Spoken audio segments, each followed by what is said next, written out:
Hi,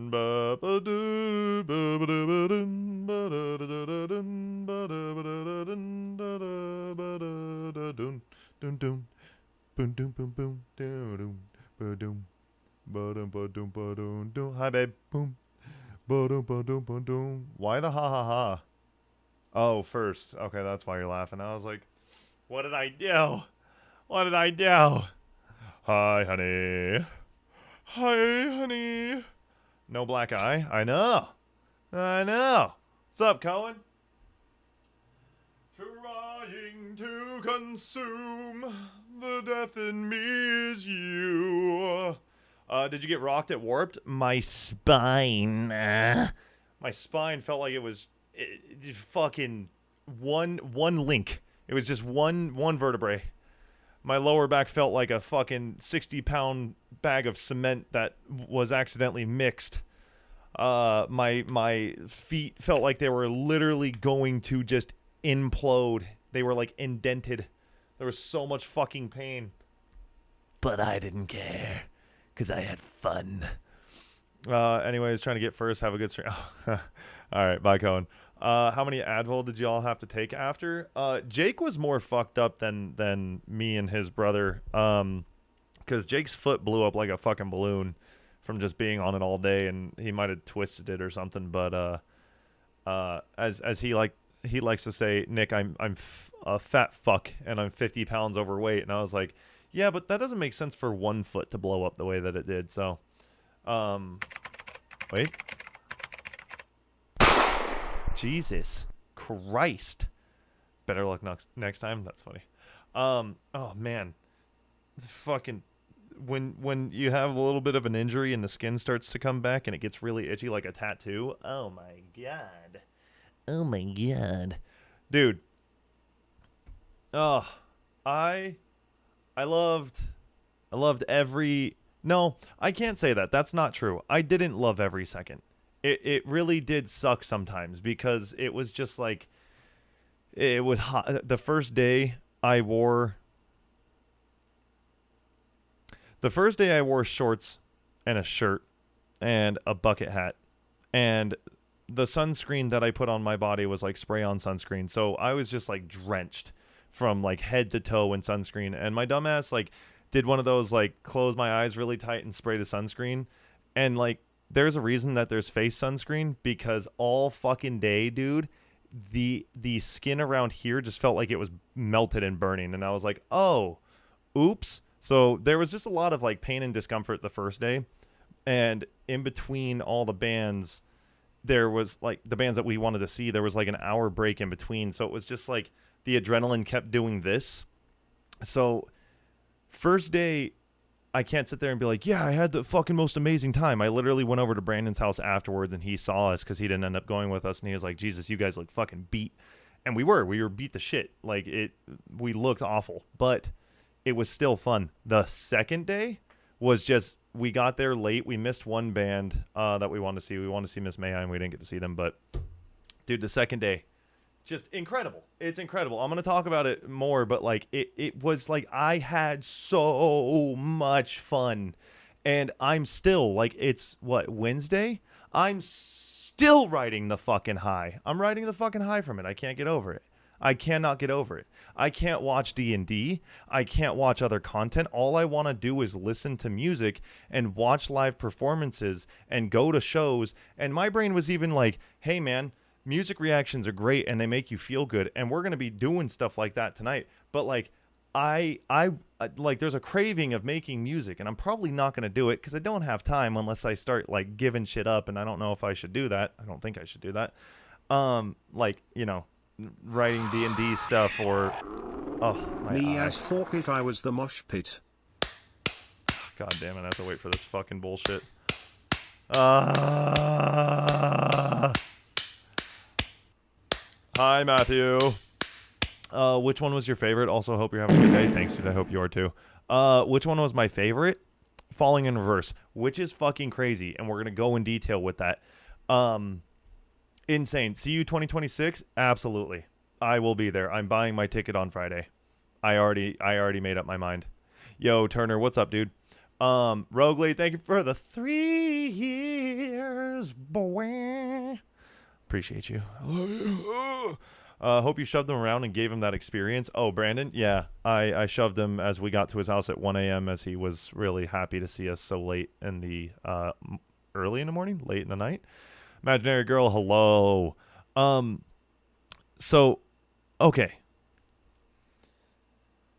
Let me just start from the top. Warped Tour was fucking sick. Dude, it really was. It was genuinely fucking, it was incredible. I again, like I said, the first day was pretty rough. I have to go through the list of bands that we saw because I can't even remember to start. Where the fuck is it? Bands. Cool. Did I get the picture from the other day? I don't think I got one from the first day. Did I? Hold on. Let me see. I did. Okay, beautiful. Did I write down the times for those ones? No, because that was the second day. Hold on. No, that was the first day. Okay, so Warped Tour, fucking incredible. Okay. First of all, parking was a fucking nightmare. That part I will say, they absolutely need to they need to fix this shit because, well, it's not actually their fault. It was Long Beach, and the city of Long Beach probably wasn't as prepared as they needed to be for 82,000 people to show up. That's how many tickets they sold. Okay, fucking crazy. Can we be family friendly? Probably not. No, actually, I'm going to be cussing a lot. So if you need that, see you later. Parking was atrocious. We went to, I think, 12 or 15 different parking garages until we realized that every single one of them was sold out. So we had to park like 1.2 miles away, and then we had to fucking walk as fast as we could. Not great. But aside from that, we went the wrong way to get to the front, which was not great at all. Cleo Lopez, bro, leave. You gotta go. You gotta get out of here. If you keep spamming be family friendly, I'm gonna lose my fucking mind. All right, dude. Like, I don't do that. Okay, bye. See you later. So, we went the wrong way, and had we just walked to the right, we would have been maybe a 10-minute walk. No, maybe a 5-minute walk. To the left was 20 minutes of trying to find our way in, dude. Crazy. All right. That's on us. We should have looked. Parking kind of had us in a fucking, like, in a blender, so that was tough. Yo, Strawberry Fox, hi. Taco, what's good, dude? Parking had us in a blender, so we were just kind of like all over the place. Once we got in, we went straight to, who did we see immediately? Oh, I missed Gideon, but we heard Gideon as we were coming in. So I was like, so we stopped at the gate and listened to like a little, like 10 seconds of one song, and it was a breakdown. It was fucking incredible. When we got in there, I believe, yeah, we pulled up to the Word Alive as they were starting, which was fucking sick because I got to see so many songs from the Word Alive that I loved growing up. And I think one of my favorite parts about this whole experience was bands that the bands were playing their old songs. And that is what we didn't come here just for that. I came to see the bands as a whole, but like the fact that they went back and played songs that were like 13 years old is such a, like, thank you for being here. Thank you for supporting us all this time. And we're happy to be back. And I understand it's like a give and take between like wanting to only listen to the songs that you know and then leaving, but also like supporting the bands because they're there and you should probably hear what they're making now. But I listened to bands that played their entire set, even if I didn't know the songs, because that was my way of, like, I don't know. It was like embracing the fact that Warped Tour is back and like respecting the bands for being here, and still, you know, most of them are like at their 20 year mark of making music. So it's just like, let's see what you're doing now. And dude, I'm not joking when I say there wasn't a single band that gave a bullshit performance. Not a single one. The one that everybody's probably going to be like, well, what about Asking Alexandria? Danny Worsnop came out with energy. They just didn't play their old stuff. They were playing a lot of their new stuff. And the unfortunate thing was, I had to listen to 3 songs and then I had to bounce because Rise Against was playing, and I was like, I love Asking. I really do. I haven't listened to them in years, and I never actually got to see them live. I always missed them, but it's Rise Against. I've been listening to Rise Against since literally, I think I was 5, maybe 6, maybe 8. I don't know. And like Asking Alexandria was one of my first intros into like metalcore, with the post hardcore singing and screaming and techno shit, especially techno shit. But like Rise Against. So speaking of which, I will get back to that. Savior is a banger, and they played that song last and made it they turned it into, I think, almost like a fucking 8 or 10 minute song with solos, like break off like jam sessions. I think they were guitar solos. I think there was a drum solo. They were doing all sorts of stuff. They did like a spoken thing, not spoken word, but like they were just like talking to everybody as it was going. Dude, do I have vids of it? I do. And I will send them to you if you remind me. So anyway, we saw, to go back to my point, the Word Alive. I'm going through the days. Saw the Word Alive, and they played Life Cycles, which was fucking so sick to see, because that was like the 2012 album where everybody was like, oh my god. I'm pretty sure, right? Let me see. The Word Alive, Life Cycles. That came out on that album from 2012. Yeah. So 2012 was like this big year for metal music, because so many good fucking albums came out around that time. So hearing that was just, whew. And then just all their new stuff too, and their breakdowns. They played stuff from their album, I think from like 2014 or 15. Like it was just, it was sick. I was like, cool, man. Telly's still killing it. He's kicking fucking ass. And got to see them. Who did I see after the Word Alive? I think there might have been a break until we went to see. Yeah, I think it was the Word Alive, and then I had like a long break until I saw another band. And the only reason being is because there were so many bands that I could have seen, but I was trying to like, it was hot, and I didn't know how I was going to be if I saw too many bands that I barely know and I just see them for one song kind of thing. So I was trying to very carefully reserve the energy that I had, while also trying not to get absolutely fried in the sun, because again, dumbass wore shorts and a shirt, and I had sunscreen and a bucket hat, but it's not enough. It's really not enough. Like eventually that shit fades off, but I didn't get burnt, so we're good. And then the second day I ended up wearing, hey, crazy, but I wore a long sleeve and I wore joggers and a bucket hat. Bro, I was sweating, but I wasn't burning. I was hot, but I wasn't like burning. I wasn't miserable. It was just hot, and I was like, oh, this is why people wear this shit. I'm not joking. Okay, let me be very clear here. It's Long Beach weather, okay? So there's wind. It's not blistering fucking hot. It was like 92 degrees or something, maybe 90.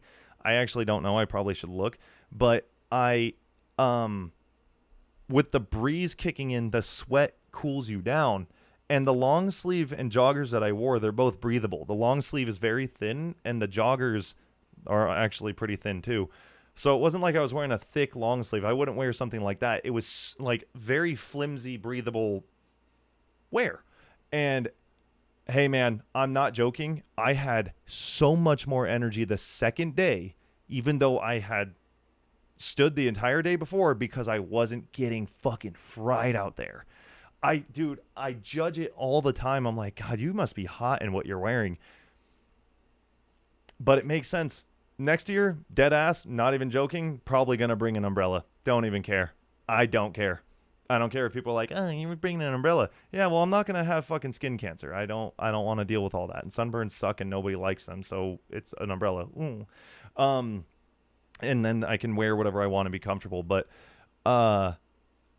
anyway, Slaughter to Prevail got on the main stage and absolutely blew my dick off. They blew my ears into my dick. No, they started, and my buddy Jake's brother didn't know who they were, and he goes, who are these guys? And I was like, oh, you're in for a ride. And right as I said that, they started, and he like fucking ducked because it was so loud and so sudden. Yeah, dude. Alex Terrible is a respectable demon. He is. I don't know. Sorry, I saw a message. Somebody literally said hi, bye. He was going fucking batshit crazy. I took a few videos of that. I would upload them. I should have uploaded them before talking about this so I could just go back and forth between them. But they went absolutely batshit crazy. He did all the things that you see in all the live shows. He did the whole like bring me the silence shit, and he's shushing people. And then he does his scream where he puts his mic down here and you can hear everything. They did all their breakdowns absolute justice. They were incredible. Enter Shikari was the next band that like I randomly saw. Again, first day was like a lot of stuff that I just I'll see it if I can. Enter Shikari I haven't listened to in years, but I got to hear some of the songs that I do know, and I stuck around for the I think majority of their set before going and either eating or I can't remember. But they did great. Memphis Mayfire fucking killed it. They were on point with every bit of their sound. Their tone is a little weird when live because they play in such an interesting, like it's not as full. It's very crunchy guitars and not so much a lot of like bass, but it still hits hard. And they played some of their new stuff, which was, hey, I need to listen to that new album. That's on my list of new albums I need to listen to, as well as many other things. But they, oh man, again, dude, just playing old songs and watching the crowd lose their shit to it is so sick. It's so sick. Oh man. Warped Tour is so good. It is so back. I have a few camping style long sleeve shirts that are loose, thin and breathable, like a SPF rating and everything. It's great. Yeah, it is. It's very nice. It was way nicer than I thought. Going short sleeves like Under Armour, going short sleeves and like Under Armour sleeves. I might do that next time. It's not bad. I'd rather burn and get tan like a cool dude than sweat and look like a loser. I actually looked better the first day than I looked better the second day in the stuff that I was wearing than the first day. The first day I looked like a fucking goofball, and I was fine with it. I didn't give a shit. I saw a video of it. You could hear it all the way from the back. A video of which, Slaughter to Prevail. Yeah. So Memphis Mayfire fucking blew me out of the water. I didn't go see Pennywise. Again, it was one of those bands where I should have seen it, but I was trying. I was just like I was so nervous the first day that I was going to get burned out and not make it to the second day. So there was like a lot of stuff where it was like, this is really hot and it's a lot of walking, and there's other bands that I need to rest for because I'm going to be standing for like 2 hours straight. Let's see. Sublime, I caught a little bit of the end of it before A Day to Remember came on. And when A Day to Remember came on, dude, we were walking, and it was me in the back. Then it was like Jake and his brother Jordan, and Jordan was talking to these two dudes that had I saw them first before he actually like started talking to them. I saw them first. No, but the reason it's important is because I saw I saw one dude, and he had 2 White Claws in his hands, and I was like, this guy knows how to party. And he's like, and he's like laughing and pointing at his friend who's like right next to me. And I look over, and his other friend has 2 White Claws, and he's chugging them at the same time. And I was like, these guys are going to fucking party. So we were standing there with them. Jordan kind of started talking to them. As they walked, he followed. It was like the whole snake thing the whole way through. And then he looks Jordan straight in the face right when A Day to Remember starts up, because they start with Downfall of Us All, and everybody's just fucking bouncing up and down. And he goes, you ready? I hear this. And Jordan goes, ready for what? And the dude starts shoving him, and a fucking full-blown mosh pit just starts in front of us. And not like a mini mosh pit. It's a pretty decent-sized mosh pit. I was like, God damn. Like, people, this is all the way back here? Like, it was in the back. So as A Day to Remember is playing and everyone's moshing around, one of the really cool parts about being at Warped Tour was that you were walking around with everybody. You were walking around with everybody that used to go, or some people that used to go, and you can see who's been at Warped Tour before and like who's really, really enjoying it. And some of the people that you would see have kids. And I don't know, maybe it's just in my head. Maybe these aren't the people that went before, but they're all like tattooed up. So you just kind of like assume, hold on, give me 1 second. Where is it? So when you're walking around, you kind of just like assume in a beautiful, like, wow, this is one of those growth things.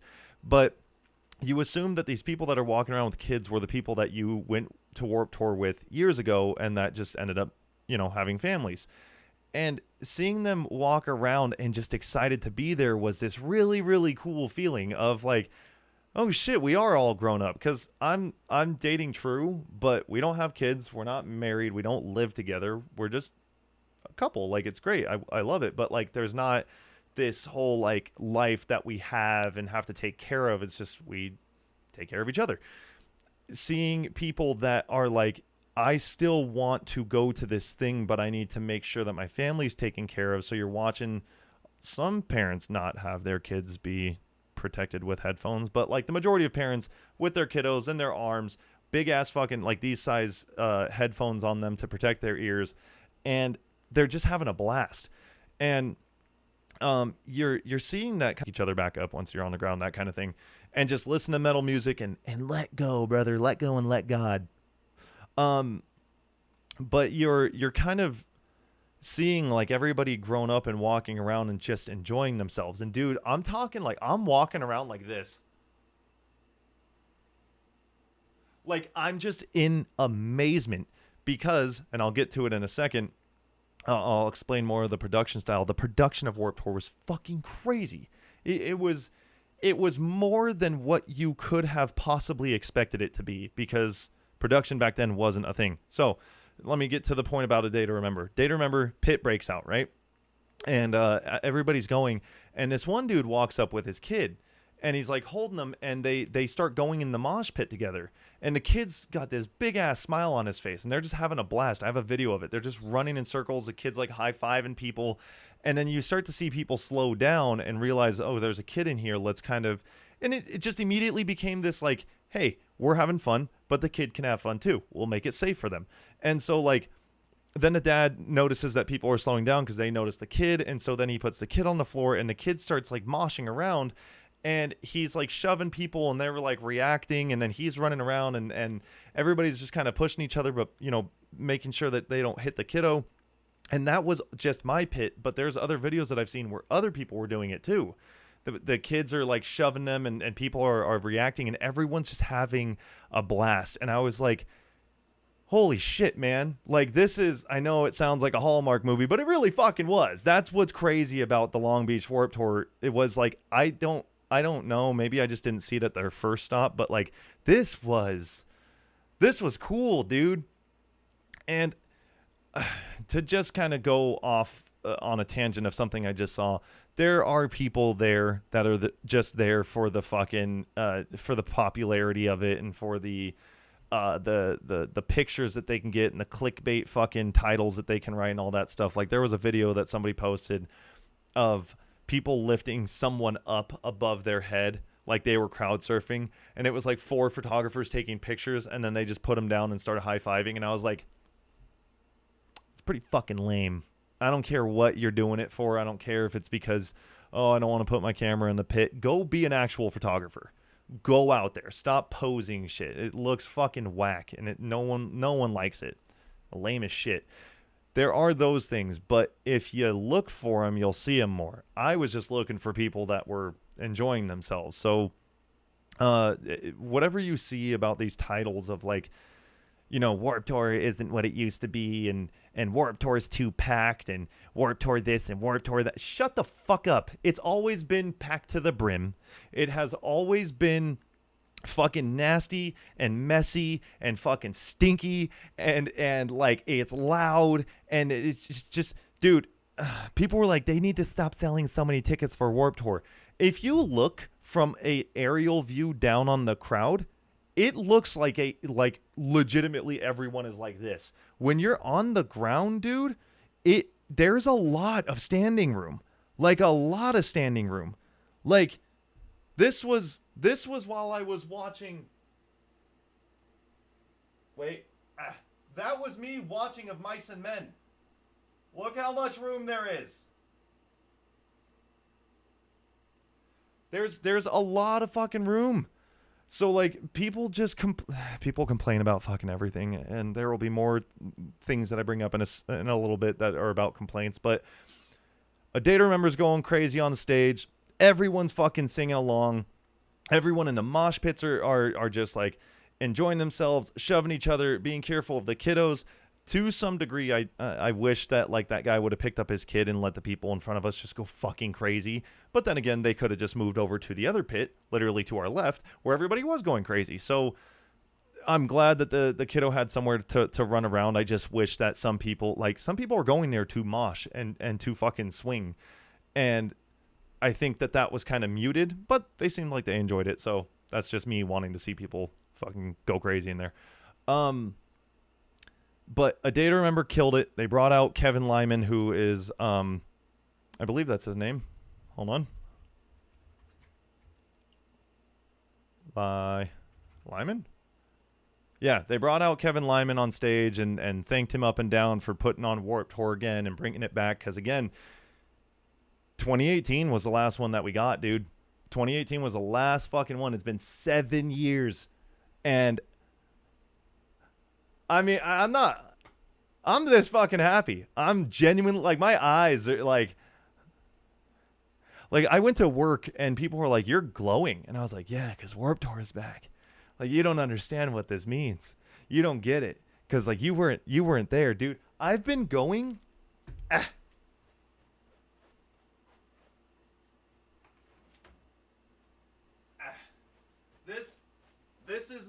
This is my signed Color Morale poster with a bunch of like ticket stubs at the bottom. I have been going. My first Warped Tour was 2008.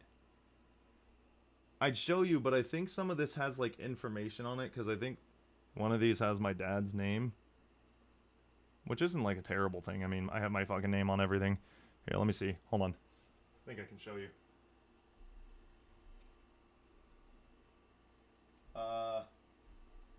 Shit. Right? This guy. Right? Is it this one? Yeah, look at that. August 17th, 2008. This was for Warped Tour. And then June 22nd, 2008. I went to Warped Tour twice.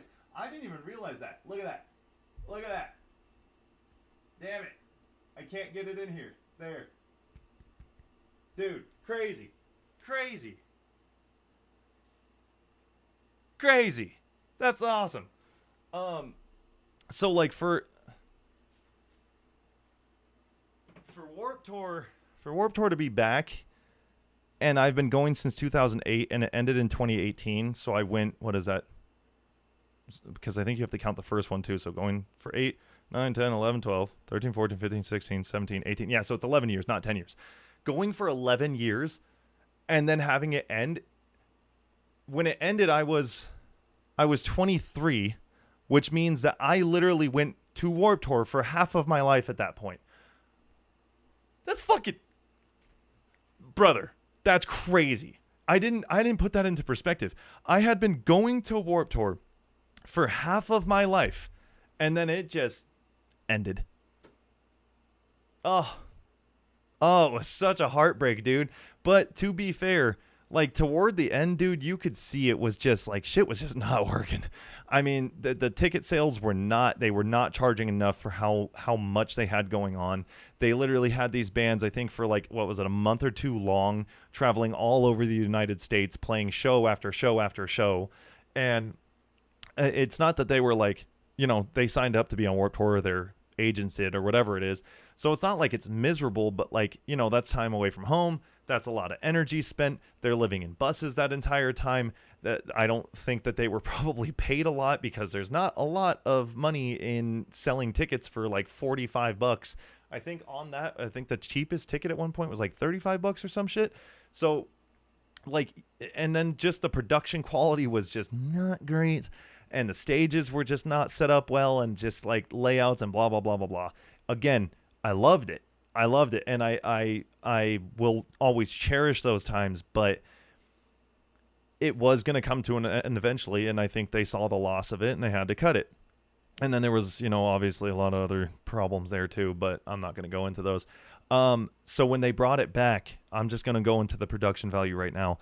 It is unreal. It is unreal how good like the production was, dude. They had monitors. Hi, Jackie. They had monitors everywhere, like in between the stages. So here, I'm just going to zoom in really quick. I can actually pause on this video. So you had that's Ronnie Radke, okay? That's Ronnie Radke there on the stage, and then there were two monitors in between the two main stages, and then a monitor over there. So you had these big ass monitors for, like, first of all, the people all the way in the back that are blind. You had the people that are short that can't see anything that now can see a monitor. You have, and it adds this production, like this, I keep saying production, but it adds like this theatrical value to it. Like you're literally at a movie theater, or it felt like a movie over and over, because those monitors had cameramen and drones that were providing the video. So you had cameramen, women, whatever, you get what I'm saying. You had cameramen on the ground. You had cameramen on the stage. You had cameramen on like stationary in the far back to get different shots.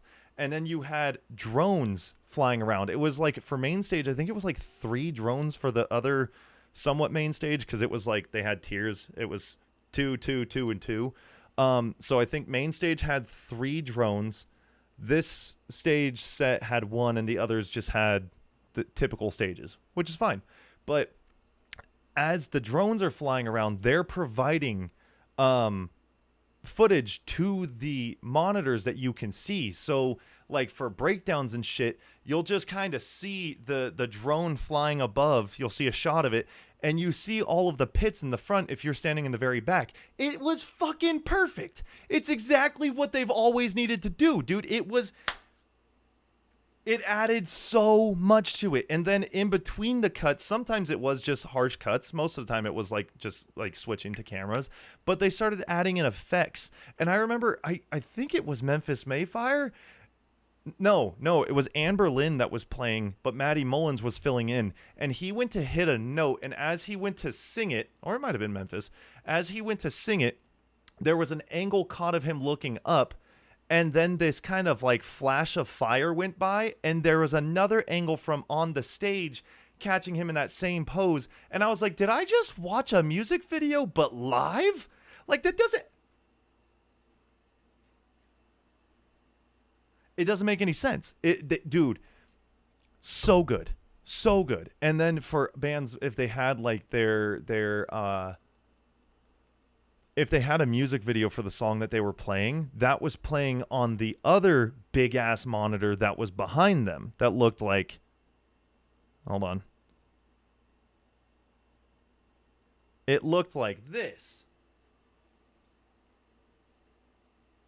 So that, right? If I zoom in, wait for it, that's behind them. So it was like this, I don't even know, dude. It, again, felt like a movie.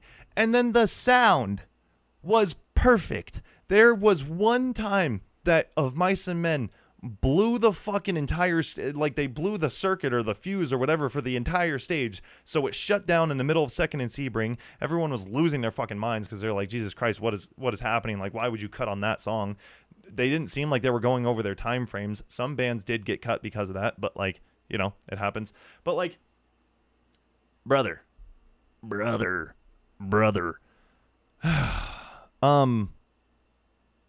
Anyway, sorry, I got lost in being in that moment. So the sound was just, it was perfect. You heard everything. And I had earplugs in the whole time because, again, I'm 30. I'm not blowing out my ears. I'm not dealing with the headache. I'm not dealing with the hearing loss or the earache and the ear ringing afterwards. I'm good. So I had earplugs in, but it still sounded so crisp. Everything sounded perfect. It was, again, exactly as it should have always been. And then I could go through all the bands and how they did. I took a video of Mice and Men absolutely fucking destroying for the OG Loco breakdown. Oh, man. I'll go hard in the motherfucking paint. Could feel the music. Dude, I'm going to get to that. Because there were times when, like, you know, the bass hits and you can kind of, like, feel your shirt just jittering.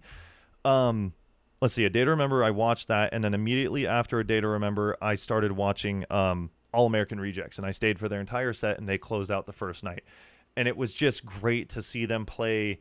You know, they played their biggest hits that everybody loves, and then you had people leaving, and that's fine, whatever, they can do what they want. But, like, I stayed for all their new stuff. I don't actually know anything other than the 3 hits from All American Rejects because I never got into their music. But, like, their new stuff is very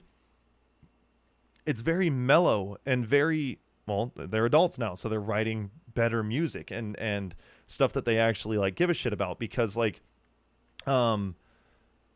the songs, what is it, Swing, I think is the name of the song. The swing, swing, swing from the cables of my heart. Before they went into that chorus, he's, like, singing the song and he's singing the verse, and instead of, like, the last part of the verse, he goes, "This song is fucking corny," and then they start singing the chorus, and it was like, dude, the fact that the bands could, I love that part too. The bands were just so interactive and fucking around and just so happy.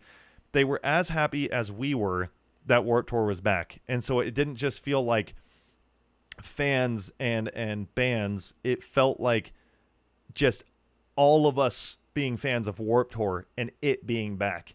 And then everyone just hanging out.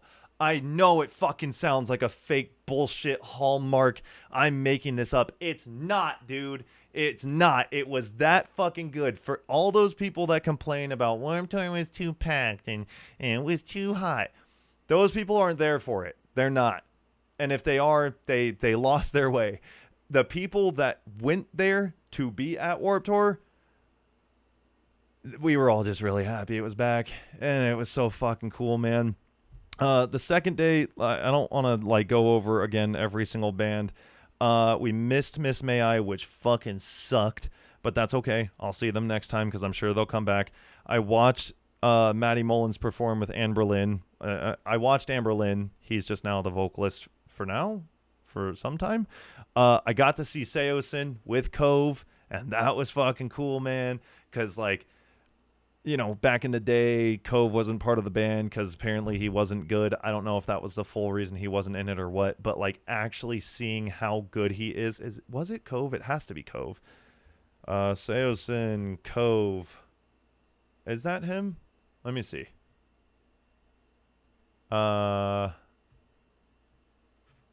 Is it Cove? Oh, wait, no, I might be wrong. Who is Seosin's vocalist? It is Cove. That is Cove. Yeah, dude. Oh, holy shit, it is. Okay, because I just read it. Says Seosin announced first tour with vocalist Cove Reber in 14 years. And yeah, that was him, dude. He just looked so much different, obviously, when he was younger. So I don't know the full reason of why he wasn't in the band after a certain amount of time.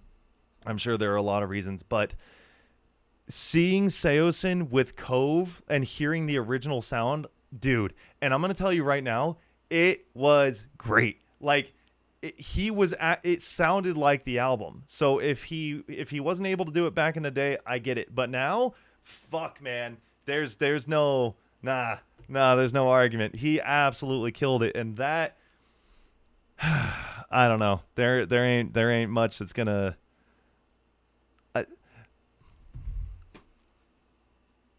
Wow.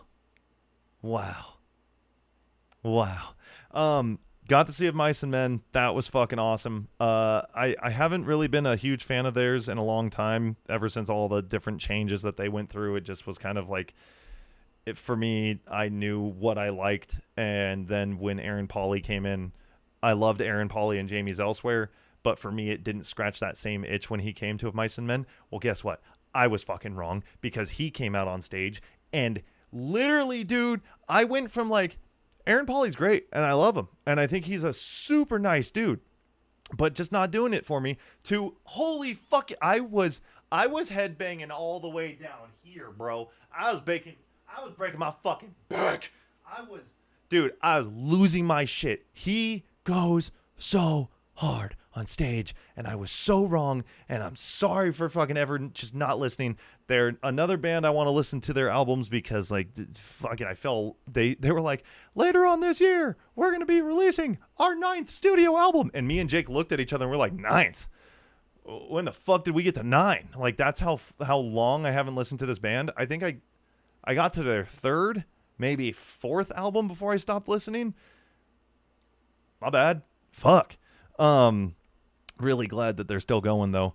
I got to see, like I said, Asking Alexandria for like 3 songs, but then Rise Against was on and I had the run. And look, I love Asking. I've always loved Danny Worsnop. I will always have a place for Danny Worsnop in my heart, but like he's not in the music as much anymore, and he knows that. He knows, but it's not, I don't think it's out of any hatred, but he's not doing what he used to do. He's not doing his highs. He's not doing his lows. He's singing a lot of their new stuff, and he's got a lot of like twang in his singing. So like, it's not the same feel. That's okay. I'm not shitting on it. It's just not as exciting for me because, you know, I grew up with them in a very specific way. And then I didn't really like listen to the later albums a lot. Gave them a chance. Not for me. So I ran to see Rise Against. Oh, bro. Rise Against put on an incredible show. That was really cool to just sit there and like we were waiting for Falling in Reverse, so we watched them on the screens mostly, and the sound tent was kind of in our way, so it kind of looked like, let me see. It looked like this. Wait.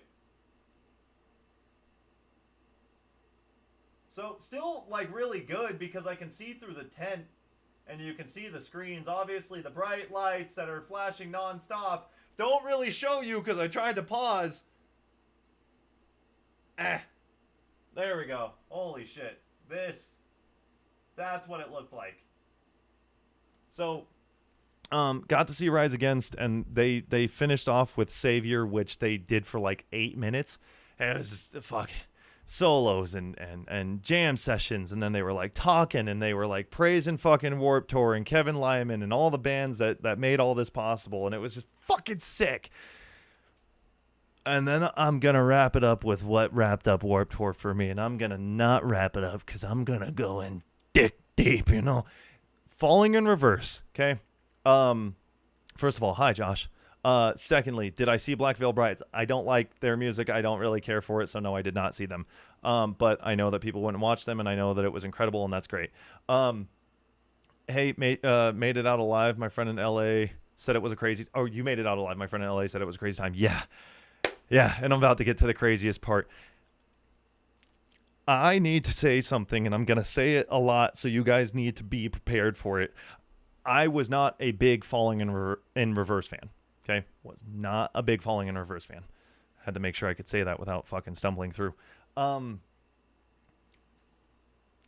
am a huge Falling in Reverse fan now, dude. Oh, the fuck? Who the fuck said you can make noise, bitch?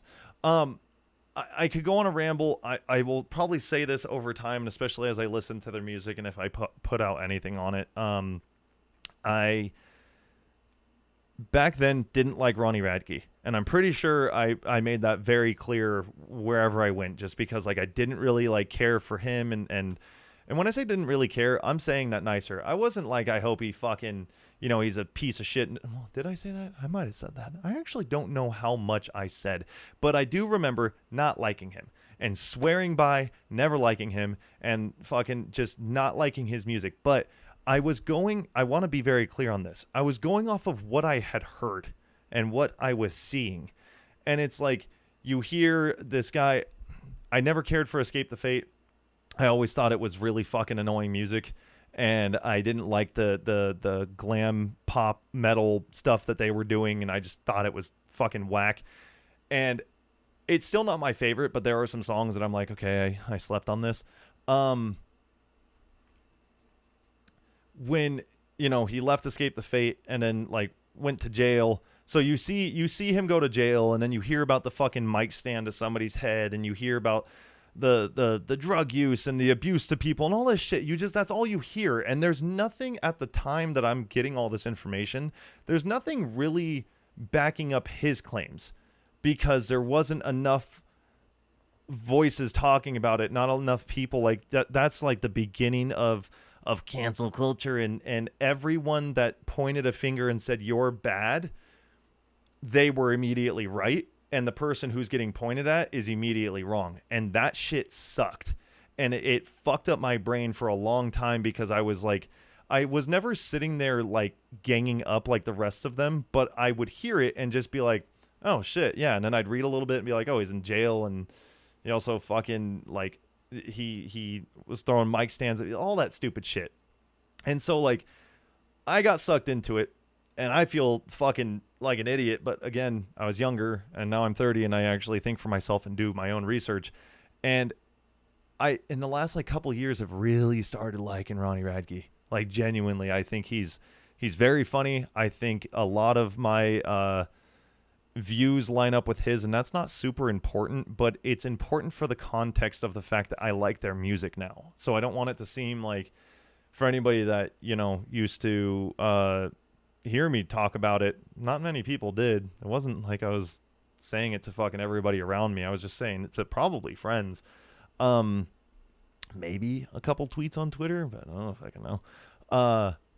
But all of that was to explain, because I like their music now, and I don't want it to seem like, oh, just because they're popular, I'm fucking getting on board. No, I've been on board with them for a while. I think he's fucking hilarious. I think some of their music was really catching my attention. Their beginning songs weren't, I don't even know if they're still going to be songs for me. I'll give them a chance, but it's the stuff they're making now where I'm like, whoa, bro. Whoa. This is good. This is really good. And it's super diverse. They played so many songs that I'm probably going to listen to tonight and in the future. And I'm excited. I'm excited to deep dive into Falling in Reverse, because I missed out on a lot because of like stupid fucking thoughts before. And now like being able to catch up on it and actually pay attention, I'm really stoked. Ronnie's voice seems like it's incredible live from the few videos I've seen. Holy fuck. Hold on, I'll get into the live part in a second.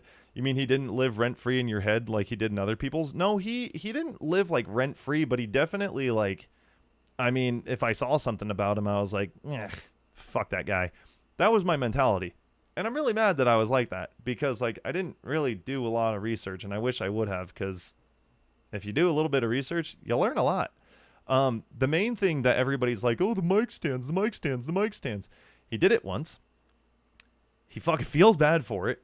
He has made amends with the person, I think it's a chick. He made amends with the chick that he threw it at, and they have cleared everything up, and they are friends now, and she doesn't care, and he doesn't care. So why does anyone else? And I was like, when he said that, I was like, oh, yeah, all right, cool. Like, right.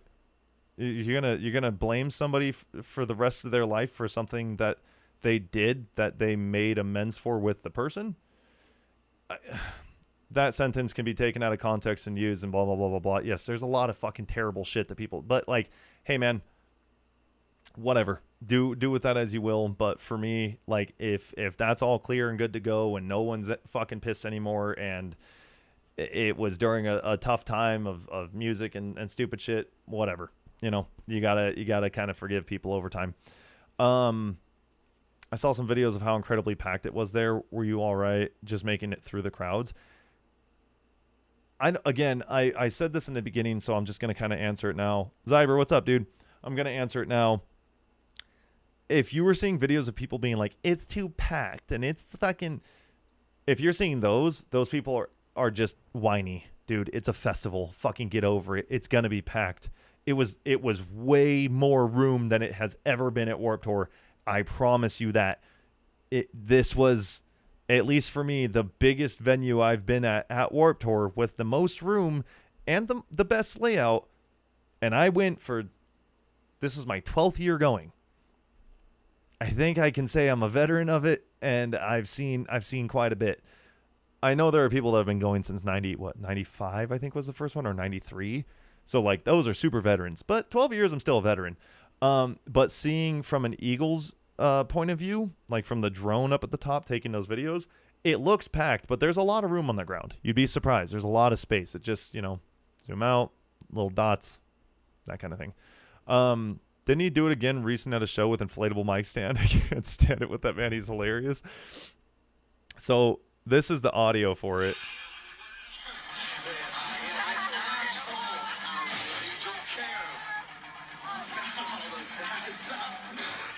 So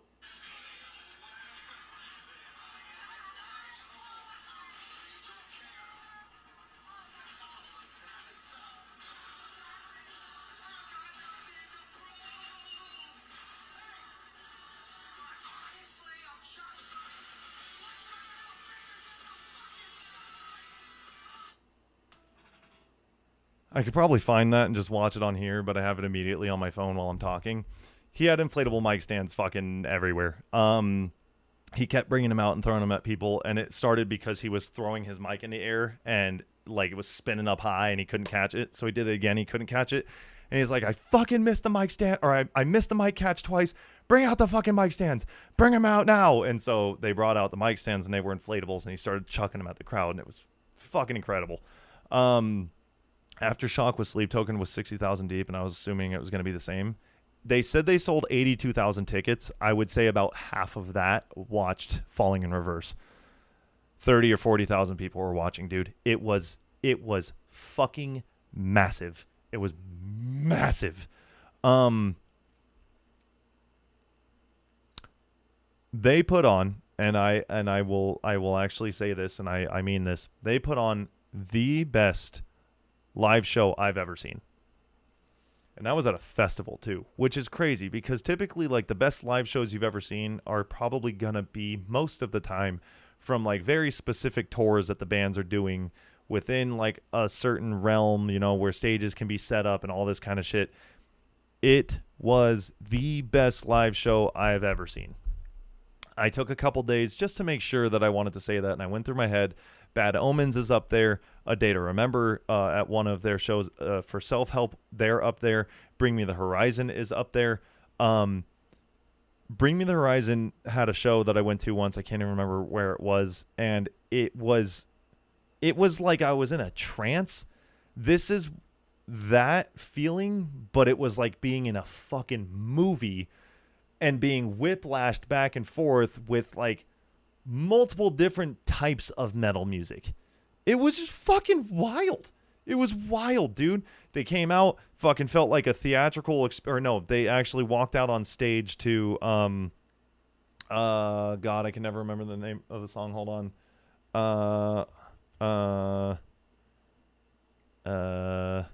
Is it California Love? Is that the name of the song? Yeah, they came out to California Love. They literally come out to where is it? Go to the song.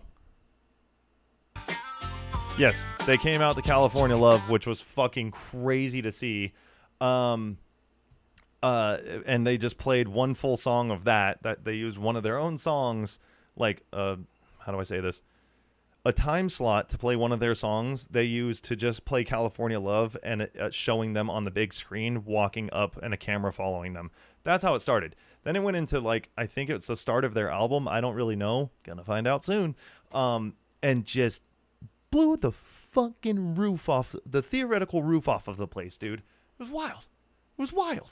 It was perfect. It was everything. And then you get to Ronald, I think it is, which I can't wait to listen to that, because I'm going to listen to their newest single, I think is God is a Weapon. And then I'm going to listen to that whole most recent album, because I think I've only heard 2 or 3 songs off of it. And I think they played like 10 songs.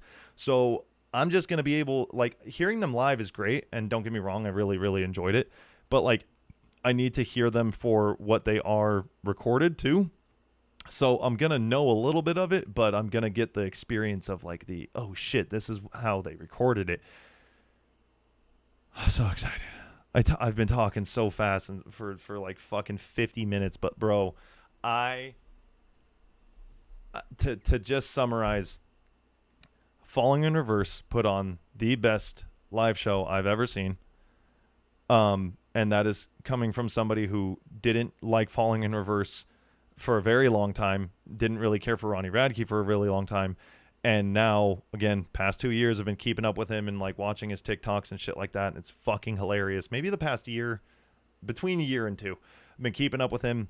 Hilarious and genuinely, like, I don't know, he's well spoken, and the way he makes fun of people that talk shit to him is artistic. It really is.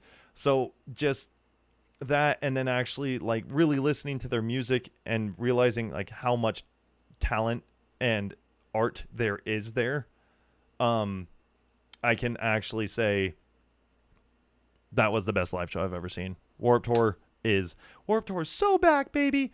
It was perfect.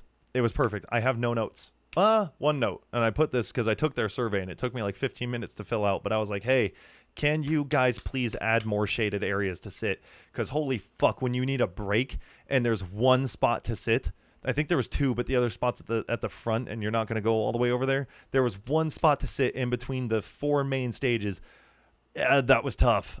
So I was just like, please, just more shade. That's my one note. Other than that, Warped Tour is fucking incredible and put on some of the best shows I've ever seen. We're back! Ah! Ah! Oh, we're back!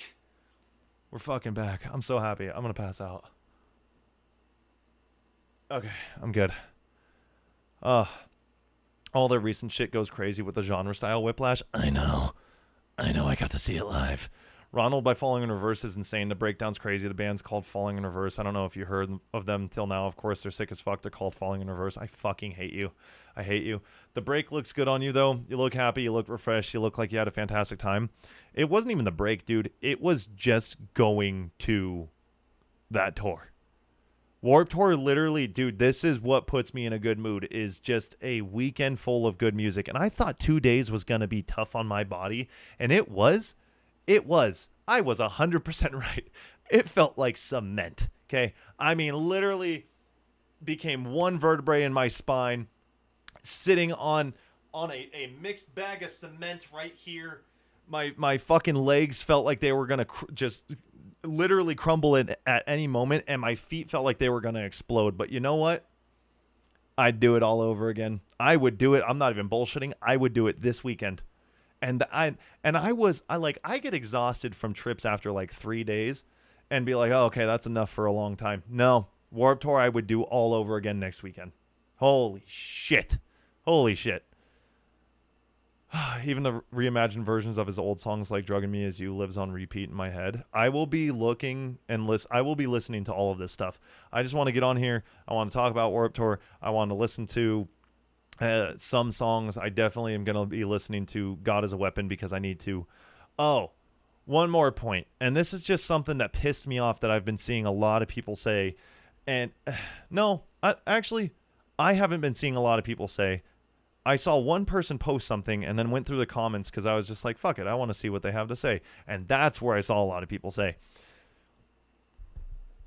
Right before, and I don't know if we can find a video or something, but right before Ronnie and all of Falling in Reverse start to perform their song God Is a Weapon, Ronnie is on the mic and he tries to hit a falsetto note and he goes, fuck, my falsetto is gone.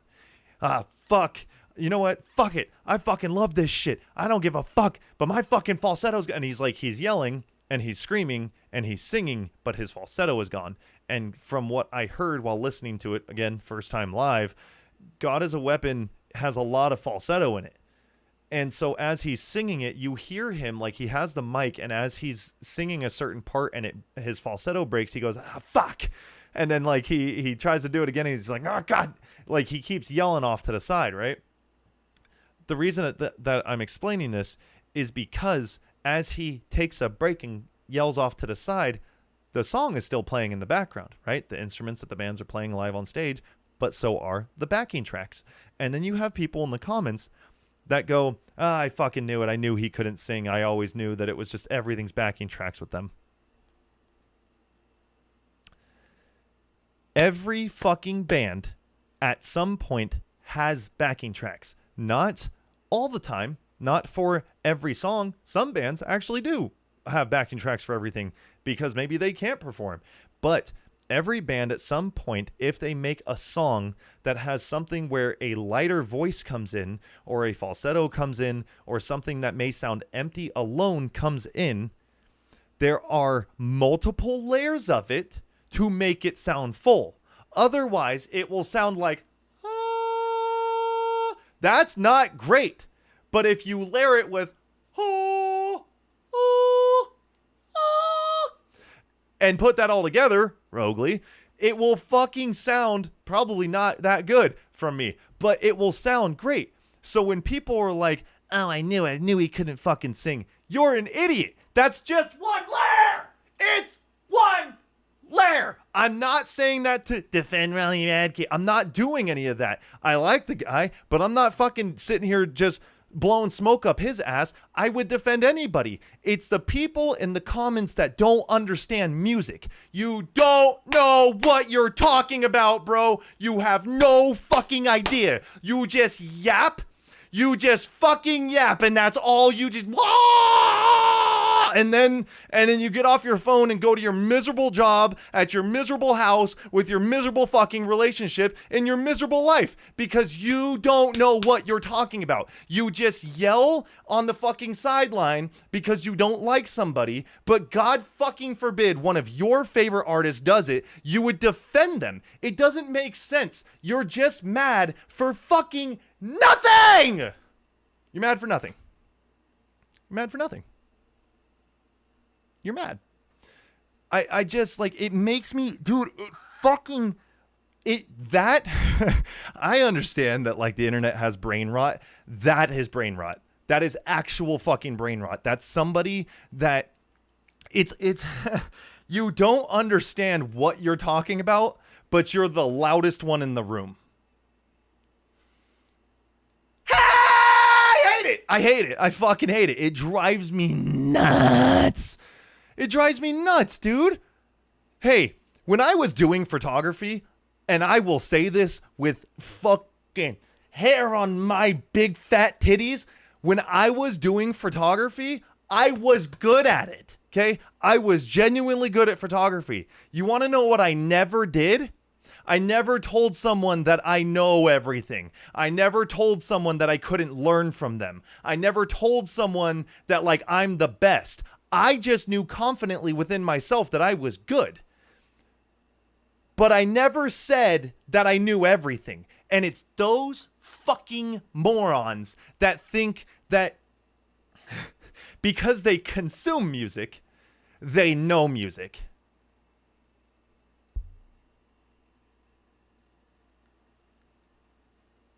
You consume movies. Do you know how to make... no! What am I talking about? They do the same shit with movies and fucking music and TV shows. They fucking... You know what's even crazier? Those same fucking people judge opposite people from them. Opposite colors, opposite fucking genders. They don't give a shit. They just judge everybody. They will judge off of what they think it should be because of their life and their preference. That is mind-boggling to me. Oh, God, I'm going to fucking pass out.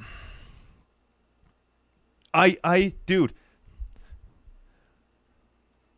I'm not joking.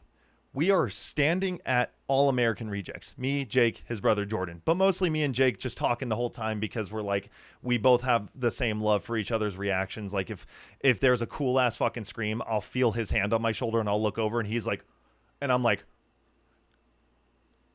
It's great. I love going to concerts with Jake. It is so much fun to me because I love seeing people's reactions like that. And I love when people look at me and they go, yeah. And I'm like, oh, okay. My favorite shit. There is a dude next to Jake. I can't hear it, but Jake is hearing it the whole time. All American Rejects, every time that they played a song that that guy didn't know, he'd be like, oh, this fucking, turn this shit off. Nobody wants to hear this. Fuck this band. Like, play the shit we know. And then they played their bad mouth in the band the whole time, is what Jake is telling me is happening. And then they start playing fucking Swing and whatever other songs. I can't remember the titles of the song, but they play their most popular songs. Here, let me see. Let me just fucking All American Reject songs. I typed that so terribly. I'm so glad you guys can't see the screen. They play Gives You Hell, Dirty Little Secret, Swing Swing, and Move Along. They played those 4 songs, and Jake told me this dude goes, oh my God, and loses it like a little fucking bitch. Like the little bitch he is. But the second that they're playing shit he doesn't know, he said the guy was just bitching the whole time. So when this guy finally walked away, Jake looks at me and he goes, I'm not joking. I was about to start swinging on this guy because he was ruining it for me. He's like, this little fuck. And then he just started telling me everything. Hey, man. Like, they make me fucking angry. People like that just make me so angry. You are miserable. I could go on another rant, but I'm going to pass out if I do. Just like, I don't know, man. Just don't be a piece of shit. It's not hard. It's not fucking hard. It's just not. It's not. That's all you got to do. Just don't be a piece of shit. Check DMs. I don't know if I want to.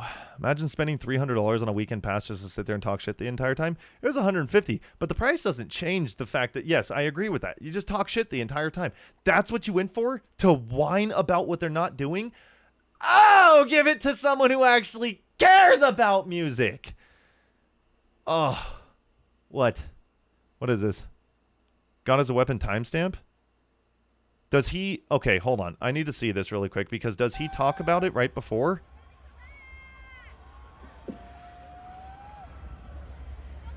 This is the whole set? Hold on. I just want to see... Give me... This shit was so hard. Wow. You guys okay, are hold beautiful. on. Thanks. Let me see.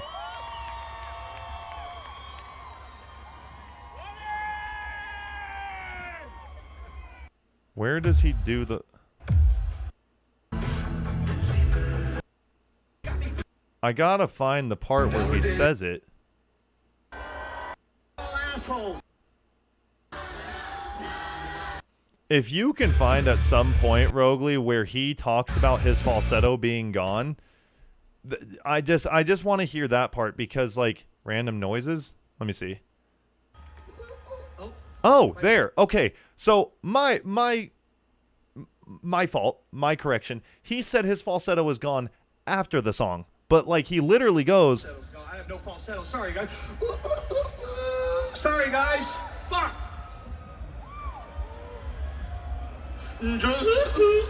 There it comes. We got it back a little bit. Come on. You guys know what this is? Hello? Do Hold you on. know what this is? You guys got stagecoach, right? I live here too. I'm just joking, guys. I love California. I love it. Give me your most yeehaw on the count of 3. 1, 2, 3. That's not. Anyway, point being, at some point, he does talk about him blowing out his voice. And he did.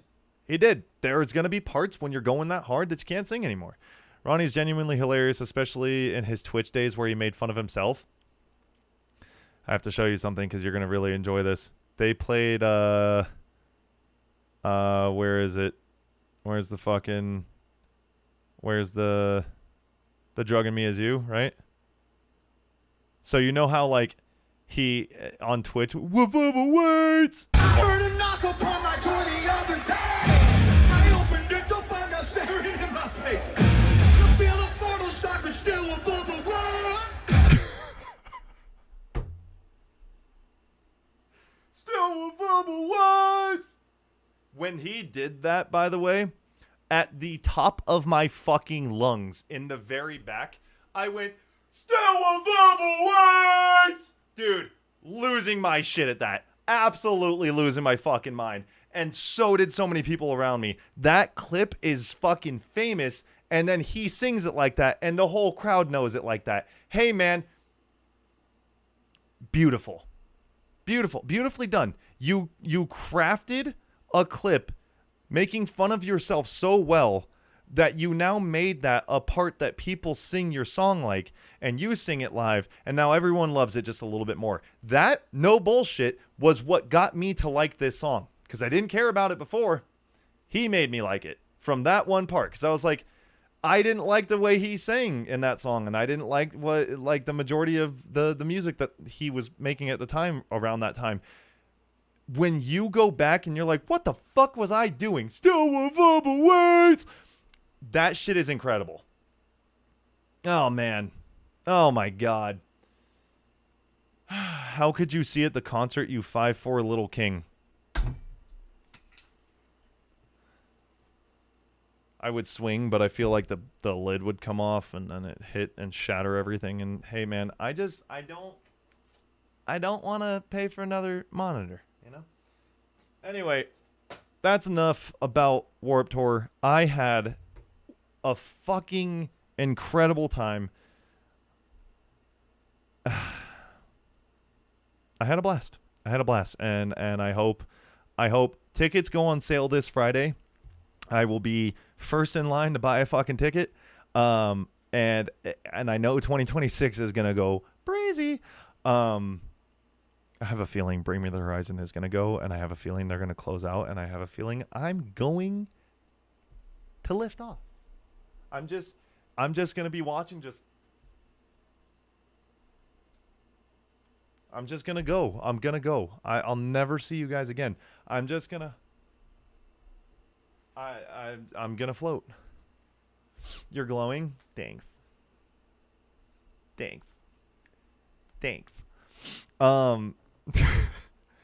Anyway.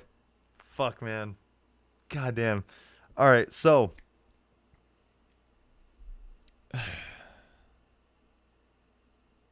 Do I want to listen to it now? I feel like I do. I feel like I really want to. Yeah, I'm going to listen to it right now.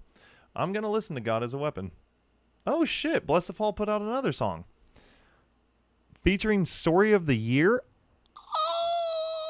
Oh, my God. Okay. Nick's going to die at Warped Tour. I am. I hate you. What's up, Matt? What's up, Frog? Still with verbal words. What's up, Tucker? Okay, so let me. I'm just gonna give you guys a heads up here that I have to like restate some points because I'm about to listen to a song, and in case new people show up or in case I make something of this, I just have to state these points. But you know what? No, fuck it. If I'll cut back to what I was saying earlier if I want to use it, but about like, hey man, I wasn't the biggest fan. Well, I can't even say I wasn't the biggest fan. I didn't like Falling in Reverse. I didn't like Ronnie Radke. I didn't like any of that stuff. But if I need that for later, I'll just fucking I'll just cut. I'll go bloop, and then we'll play it, and we'll play it, and we'll play it, and then bloop, and then we're back. So there's all that. I think that covers everything. If not, I'll do some ADR and add me talking in there. Yeah, if there's anything that I feel like I missed. ADR is always cool. We've done that before, Rogley, right? We did that for the beginning of a video once. Anyway, so with all that being said, and everything you guys have already heard that I don't need to repeat, I'm gonna listen to God as a Weapon. I will say this: I had never heard the song before, but the first time that I heard it was at Warped Tour this past weekend. And when I say that somebody had said like when the bass rattles your clothes or something like that, the bass of this song, I could feel it in my skull, like my bones in my face were rattling. It's fucking wild. It was wild. Somebody just joined my stream saying their name is Brandon is my Pookie. Crazy. I think that's Axel. That's crazy. Okay, so the song, it was like just rattling everything, dude.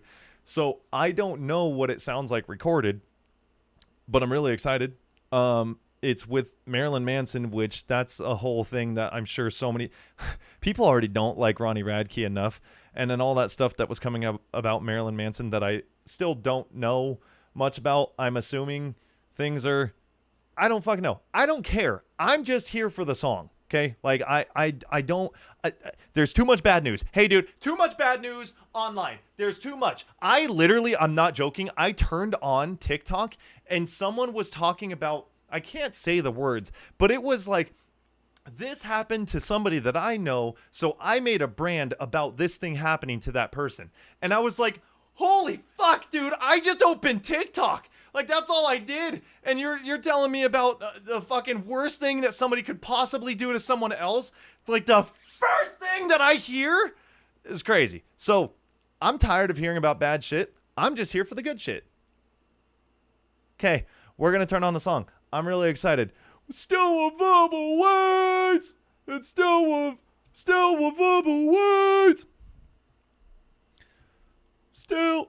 Wait, just gotta, hold on. Just gonna open up OBS real quick. I didn't have it prepared. Let me see. This. There we go. Now you guys have it. Sick. Okay. Anyway, we're gonna listen to "God Is a Weapon," and we're gonna talk about the still verbal words. I love that shit. Still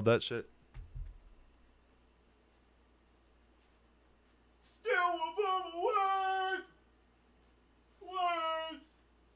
Still verbal. All right. Anyway, oh, you know, I had this idea. That if I do make a video out of this, I'll just cut to it. But I had this idea that I was going to sit there and be like, yeah, old me, fucking Asking Alexandria hoodie and beanie on, just be like, Escape the Fate sucks, and Ronnie Radke sucks, and Falling in Reverse sucks. So, like, I don't know. Maybe I can fucking figure that out somehow, some way. What happened? What do you mean, what happened to what? What happened to what? My fucking chat broke again. We have very different For You pages? Yeah. If my mom knew I listened to Beautiful People in Maryland, so I would have disowned and brought dishonor to my ancestors, but it's such a banger. Oh, I mean, it is a banger. It really is. A different TikTok name for this guy was helping build his brand and turned out, so change it, so I did. Okay, cool. So, I don't want to go grab this sweater now. I might do it later. I don't know. But it's literally just going to be like me in an Asking Alexandria hoodie with a fucking beanie on, just being like, this stuff sucks. I don't like it. Ronnie Radke's a bad person. Everyone that likes him is fucking stupid. You know, whatever. Anyway. Okay, let me read Rogley's thing really quick. If you just look around and surrounding and close, nothing bad happened, but it's the most interesting thing that's happened in this boring land since my birth. Well, I mean, that's crazy that that's considered interesting, but I mean, it is interesting, but at the same time, hey man, be safe. We're gonna listen to a song now. Really just kind of nervous for what I'm about to hear, because like what I heard live was fucking nuts. Hey, why is Google running like sludge? Hold on, give me 1 second. I need to see, is my PC full? Okay, that was cool to have. Still with verbal words.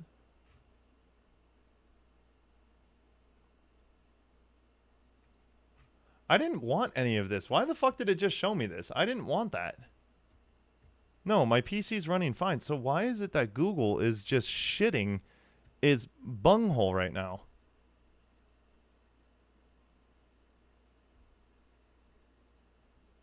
One second. Do I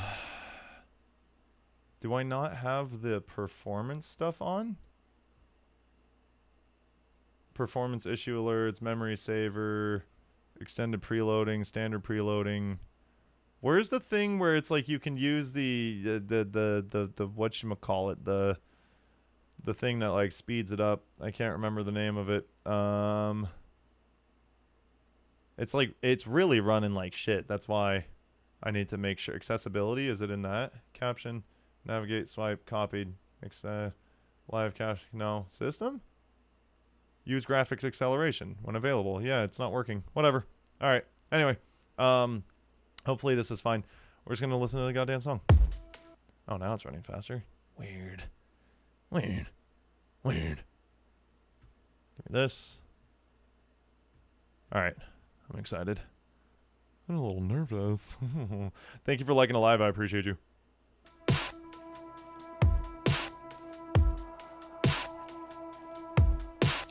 I can't stop from spinning round the rabbit hole. The deeper that you push, the deeper I will go. They said that God The shots are insane. I'll worship you the same. 'Cause all I do is think about saying your name in vain. You might as well marry me. My sinful confession, you're my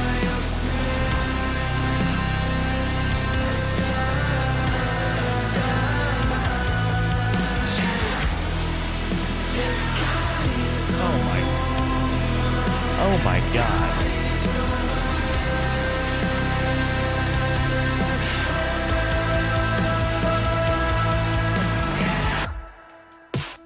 I have to pause. I have to pause. These headphones don't have like any bass in them. It's actually meant to not have that much bass. But because, like I said, I've seen this live, that when it hit, dude, it just like your whole body, it just is rattling. Again, I have a subwoofer in my car. I'm sure this is going to just rattle everything. I wish I could hear a little bit more bass in it, but because I know it's fine. It sounds great. Oh my God. There are so many layers in that. In everything, in the whole song. I love the empty feeling and the like creepiness of it and the very serious nature, and then it just hits hard into like what it makes it feel like is like beautiful chaos, dude. And what were the lyrics that I just wanted to repeat really quick? Oh, if God is a woman, then God is a weapon. Oh my God. The shots are sick too, dude. They're so good.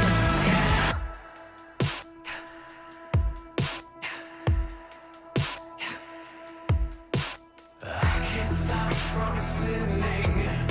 My halo's just a hole.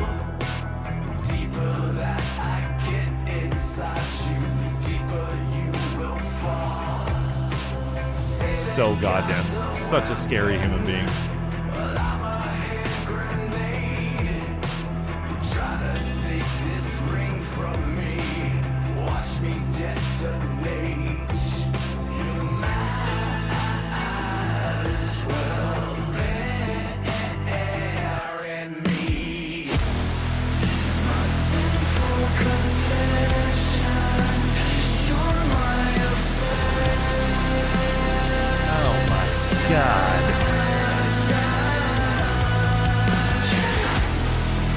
If God is a woman, God is a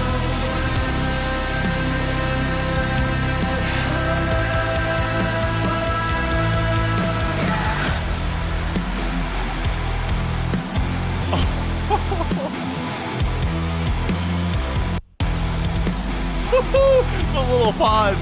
Oh my God.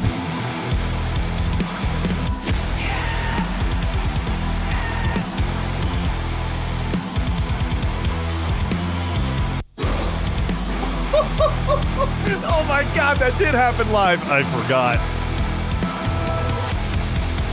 my sinful confession. You're my answer.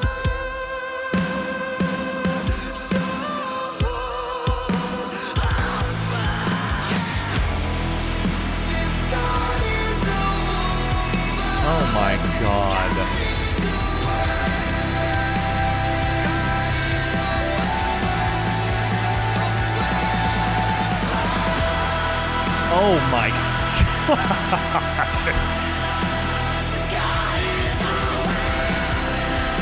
You're the vocals?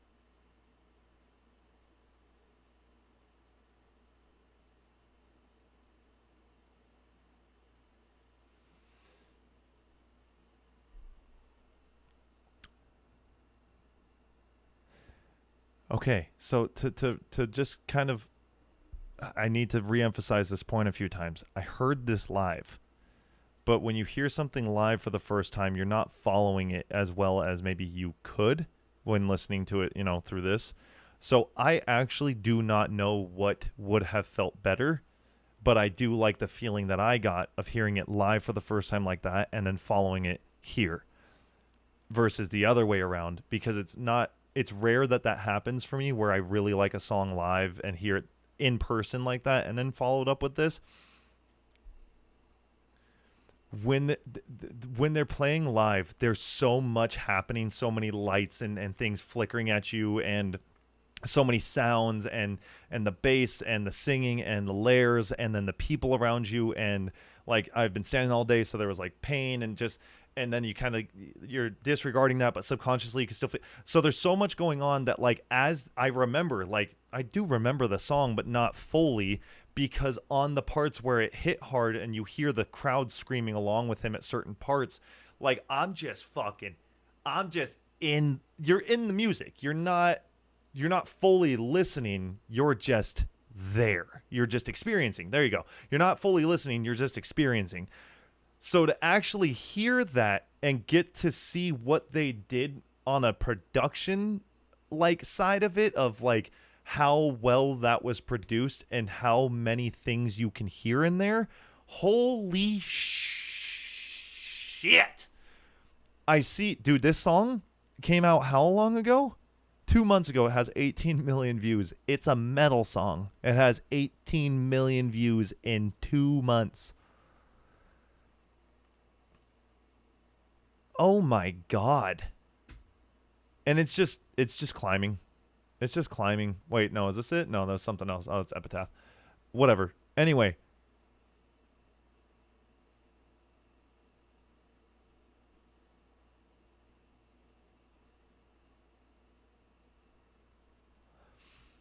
Hold on. Let me go back to obviously the main.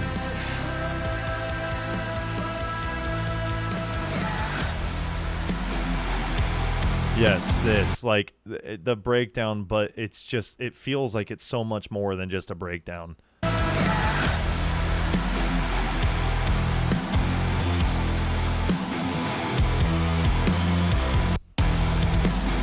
Oh my God.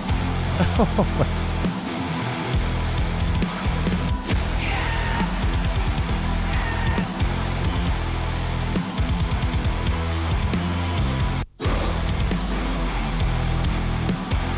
It's so hard.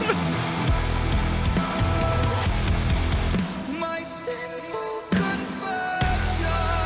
I'm pretty sure he hit this. Hold on. I'm pretty positive he did. That last part.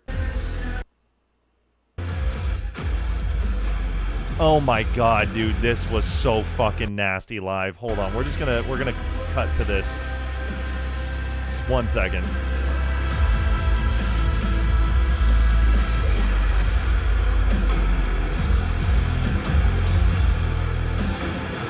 Hold on, let me change the camera angle really quick so that you guys can see this full screen instead of me, because what in the fuck is this show? Holy crap, dude. I'm gonna even like shrink me down just a tad here. All right, look.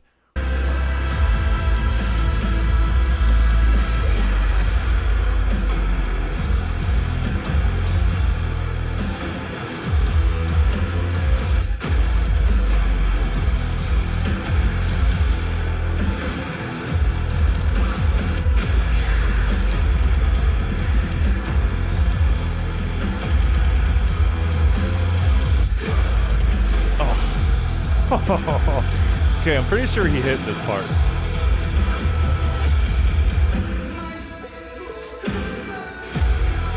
Yeah, you can hear it's only his fucking it's literally only his falsettos out. The rest of him is insane. Okay, and right there, I want to point that out too, just because we're here, so I might as well fucking talk about it. Hold on. Let me get back to speed real quick here. All right. He said at the end of this his falsetto was gone. You can see when he has to hit those high notes, he goes off to the side and he's like, I'm not even gonna try it because it's gonna probably fuck things up more. I can respect that. Your voice isn't always gonna be top tier. But his voice was top tier. He just went so fucking hard, that part left. But watch.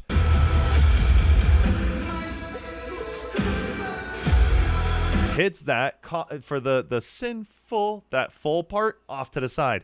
And then for this next part...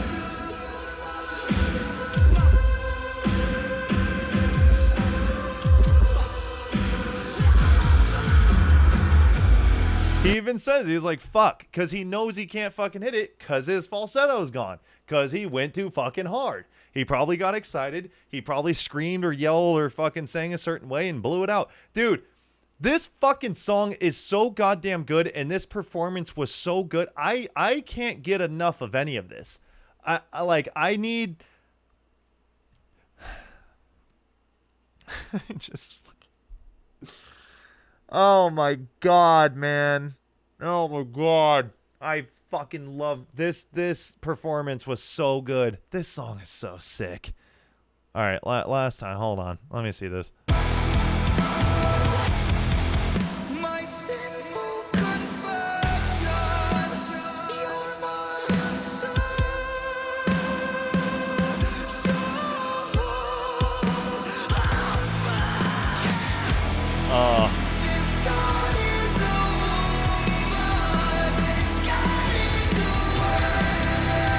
Just the fucking layers. Hold on, let me hear that one more time.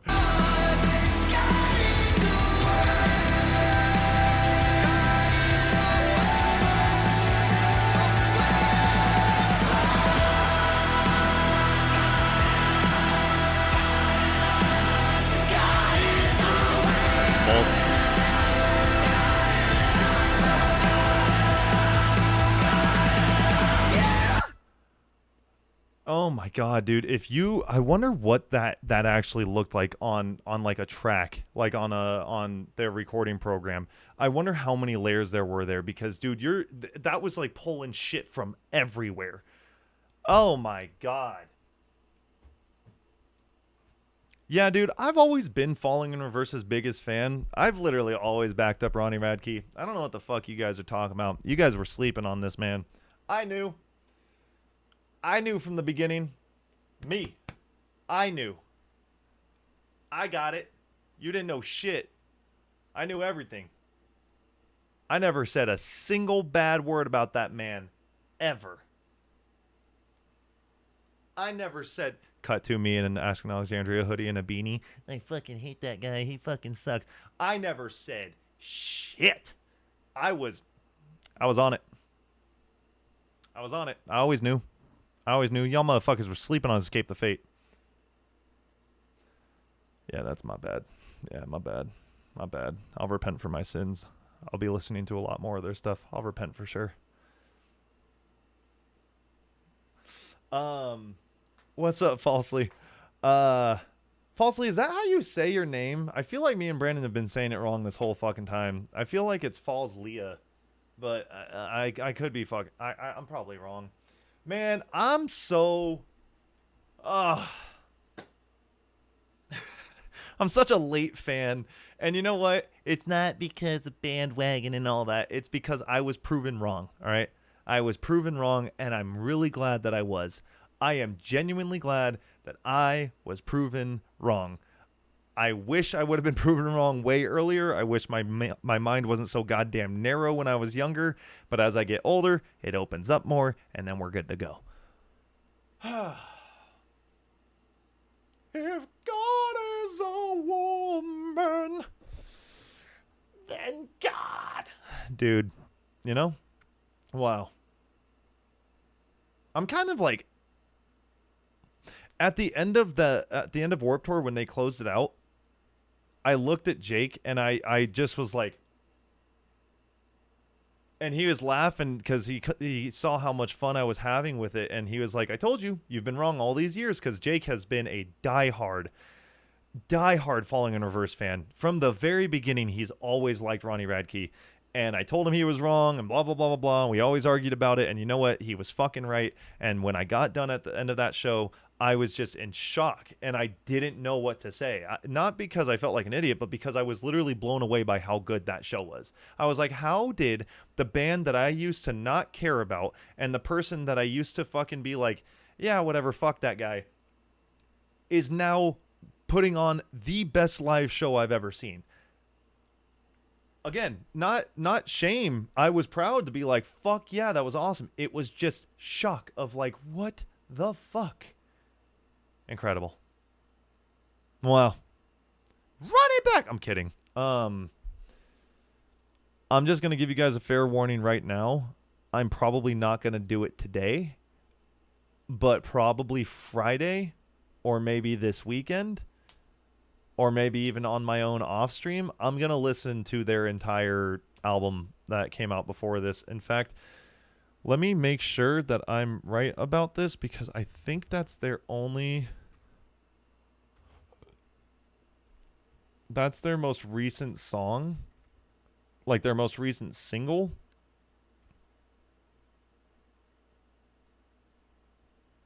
Wait, when All My Life came out that long ago? Holy shit. Yeah, I'm going to listen to Popular Monster, the album, very soon. So just kind of be prepared for that. Guys, thank you for liking the live. I appreciate you very much. Thank you, thank you, thank you. I'm glad you're safe, Rogley. I'm happy to hear that. Seeing this versus their 2018 shows is wild. Hannah, I'm not trying to be some fucking spokesperson. I'm telling you right now, see them as soon as you can if you like the band that much, because what they're doing right now is, like I keep saying, the best show I've ever seen. So I can't even imagine what their stuff at their own headlining show instead of just Warped Tour, but something they're putting on is going to be like. Oh, man. Holy shit, it's my favorite streamer. What's up, Bricked for Nick? Hell yeah, dude. Hell yeah, dude. I need to sit down. Your boy's back hurts. I'm getting old. I don't know what else to do right now. I kind of...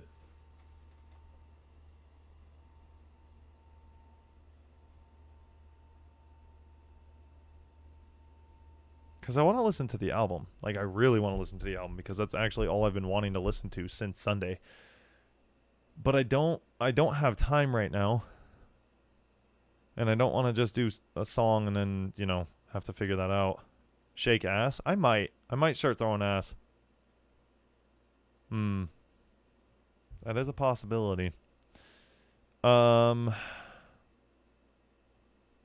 could listen to that new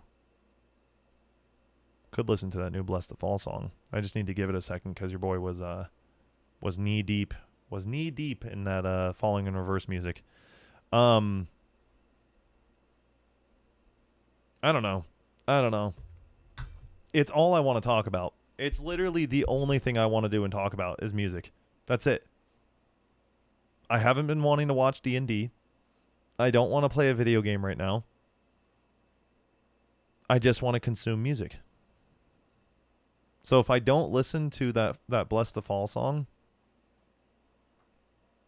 I think I might actually save that, because I don't want it to be like half-ass enjoying it just because I'm in the mood. You ever do that? You ever get in the mood for something? It's like it's the same thing for food. Brick for Nick is wild, but to be honest, valid. I hate you. Just listen to that song again and break it down for us. I don't even know if there's anything to break down. And I'm not being boring. I'm thinking about it. So like I'm not gonna break down everything as if I'm some fucking sound engineer because I don't know what I'm talking about. But like, in first of all, you know what I will talk about is that. Hold on, I will talk about the fact that these shots are genuinely insane. Like, the lighting is incredible. Obviously, yes, he looks fucking ripped. We can talk about that all day, but like, the shots are really, really, really good. The symmetry is what makes this. When I say the word attractive, I know what I'm saying. But it makes it extremely attractive to the eye. The curtains in a soft look, but the hard lines of the light behind him mixed with the light bouncing off his fucking ripped body. And then like the black and white, it's this is a completely, this is appealing as hell. It really is. This shot's fucking sick because it doesn't give too much where, like, you know, something gets flagged, but you know exactly what this is. This shot goes hard as fuck. What's funny is, like, I can't break down the music as much as I could break down the cinematography of it and like the actual the composition of the shots and all that kind of stuff. Just like the certain angles and the insinuated feels of it. No, the like forced perception of certain things. You hating on a man validating another man's feelings. You're not a boy's boy. There's so much to all of that, Falsley, that, you know what? Yeah, I'll leave it alone. You go ahead. You be bricked for me. That's, yep. Then the like off, the offsetting instead of like the full dark feel, but having like more brights here. It just adds like another layer to. These shots are fucking crazy, man.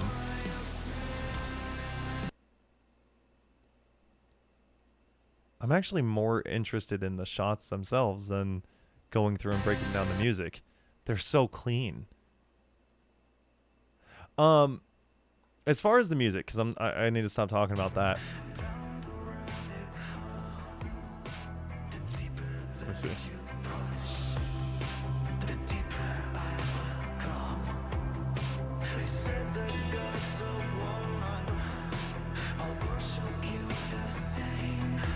I do like the innuendo in the lyrics.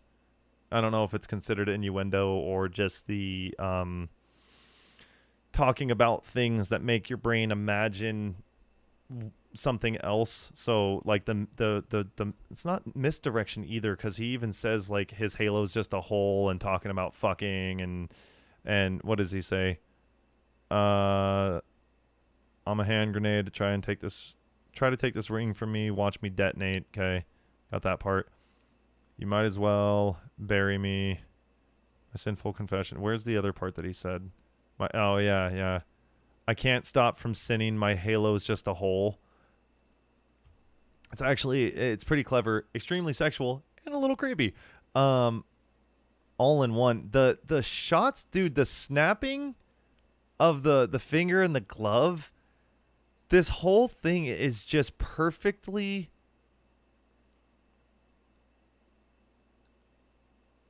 like BDSM, over the top, sexual, and then adding in like that creepy horror feel to it. It makes it genuinely seem and feel like sinful and like not right and really bad. That, you know, it's all those things mixed together. It's great because they did a really good job at making you feel uncomfortable if these kinds of things do. And then if you just love like the cinematography in it mixed with the actual music and how hard it hits at times, especially like here, this shot, at which I believe this is his, I think it's his wife or his girlfriend. Let me see really quick, because he just posted something about her on his where is it? Did he post it here? No, I think he posted on his.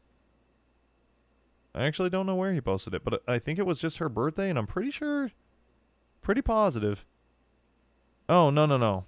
It was her birthday like a few days ago, but this came up late for me because imagine being a 35-year-old woman with a beautiful soul, no filter or silicone, no surgeries, and being this beautiful naturally on the outside as well. Happy birthday, if they only knew. And I believe this is who he's with now. Well, it is who he's with now. I just don't know in what capacity. But this shot and how it kind of looks like the shot Angelina Jolie in I forget what movie, but it's very similar to that. I don't know if that was the intention or if that's just like the shot in general and there's just relation there, period. But crazy shot.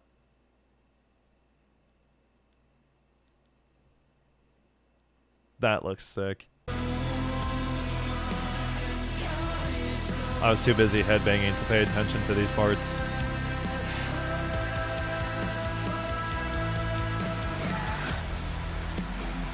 This right here creeped me the fuck out. I'll show you, right? That was so sick. God, I did not pay attention to any of this. This makes me sick to my stomach. I think, like, sticky-ass saliva, I'm good, bro. But I'm not worried about that because I'm too busy. Dude, when the fuck she shoots the lightning out of her hand...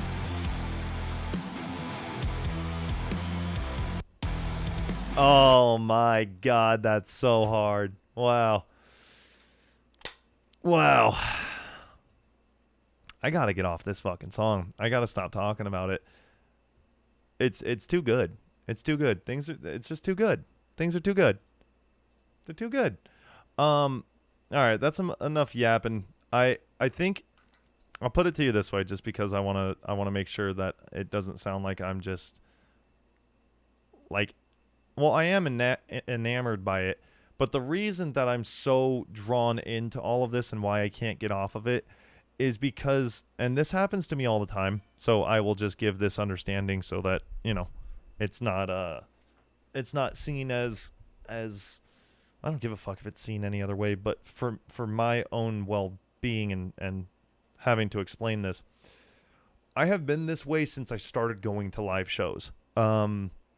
Whenever I go to any type of show, I am genuinely like obsessed with what I just saw. Not obsessed with the people, not obsessed with like their lives. I don't care about that. Like, I respect them as people, I respect them as artists, but I get genuinely obsessed with like the music, the production, the visuals, the overall feel of things, the drive to want to either do music or something in the music realm, whether that's, the reactions have been really, is cathartic the right word for it? Let me see. Cathartic. What is that word used like? Providing psychological relief through the open expression of strong emotions. Yeah, wow, Jesus Christ. So like the reactions have been genuinely the music reactions have been cathartic for me because there's a certain sense of longing and missing out, maybe not FOMO, but making music was always like a plan A for me, and it just didn't work out in the route that I wanted it to.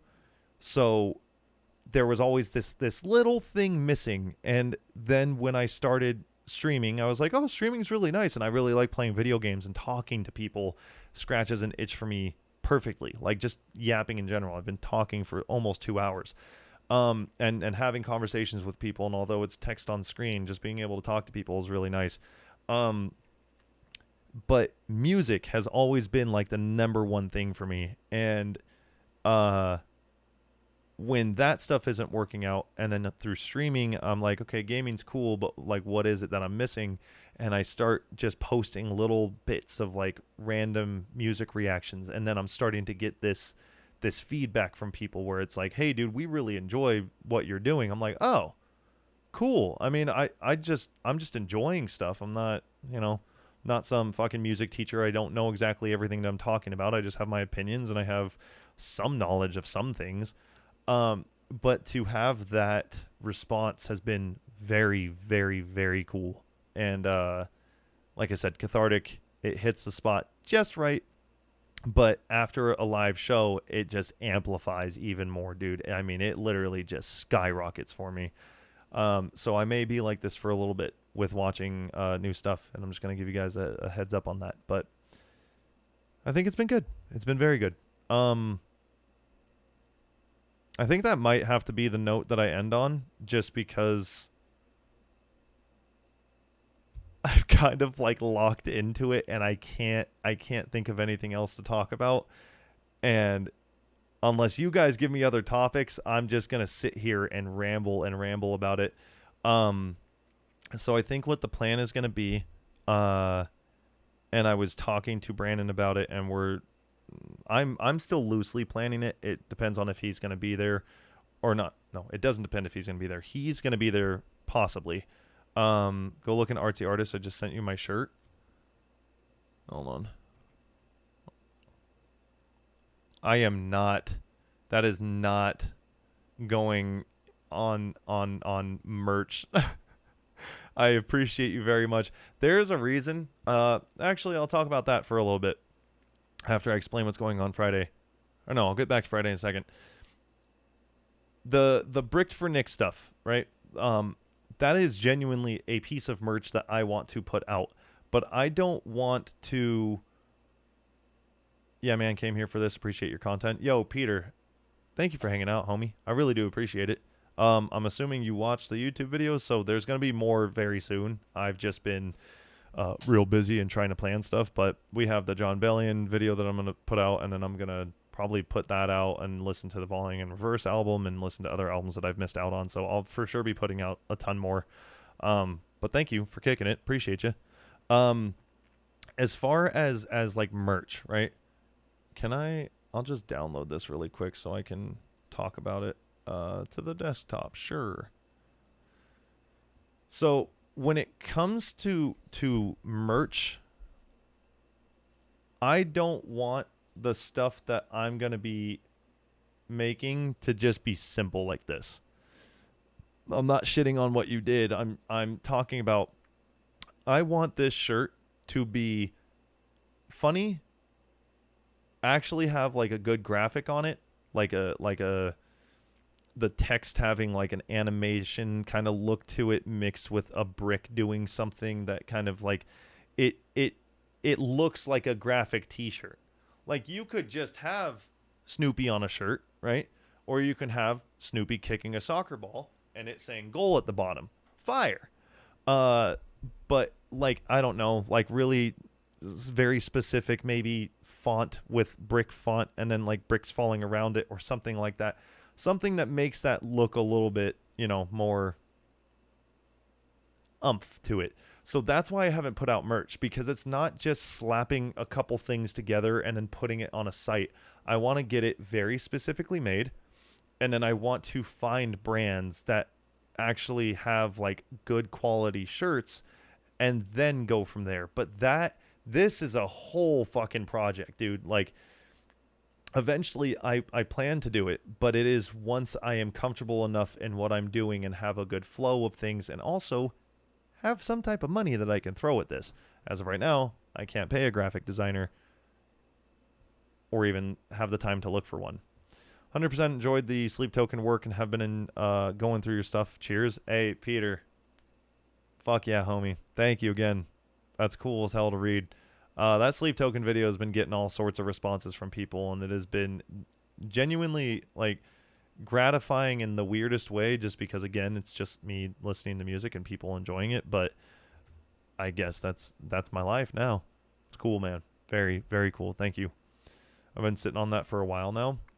Not shitting on it by any means, Axel, but that is literally why I have not done anything, is because I know I kept saying like, oh, next year, next year.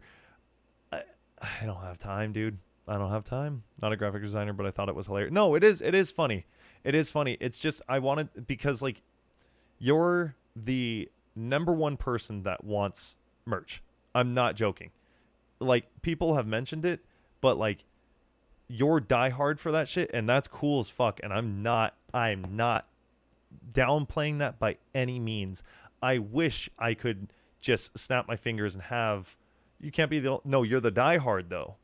You're the diehard. Other people would said they would buy it, but I don't know if they would. I know you would, and I know you would actually wear it. So, trust me, that does go through my head, but it's not. I don't want to just give you some fucking product just because I want to make a quick buck. I'm not like that. I fucking think that's the worst way to go about business. I think that's the worst way to go about anything. I actually think that's what destroys, like, I'm not even trying to be super deep about it, but like just making a quick buck destroys art. It destroys like desire. It destroys the actual like efforts that people put in, and I refuse to do that shit. I would not be doing this for 5 years if I was just here to make a quick buck. Like I'm not. I mean, dude, I think out of this whole thing, just to kind of express where I'm going in this direction, I've been live for 2 hours. In those 2 hours, I've gotten a handful of messages from you guys, but I have just been yapping, just in your ear, like a podcast, and then responding to some things that come in. So, like, I'm not here to just make a quick buck. I'm here because I love the shit that I do, and I want to make sure that when I put out merch, it's good merch. Out here sounding like a super fan? No, but you've been a huge supporter of the stream for a very long time.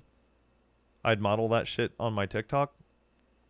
That's why I say, like, I want it to be good, because I don't want... If people are really going to, like, rock this shit, I don't want it to be, like, half-ass. Like, here... Let me actually try something really quick. I'm going to see what ChatGPT spits out. I'm going to see what it fucking spits out. Can you make me... Here, let me see. Close sidebar. Let's put this right here. And then let's do this real quick. And let's go... Can you make me a... graphic design for a t-shirt. The quote, well, the words that will be on the shirt will be bricked for Nick. It's an ongoing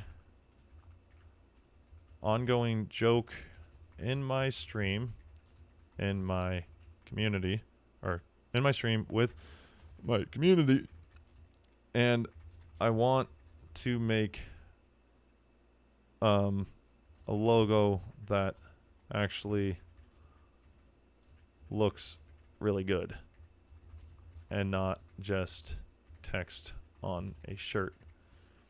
The logo, the design, the graphic can have the text and then, I don't know,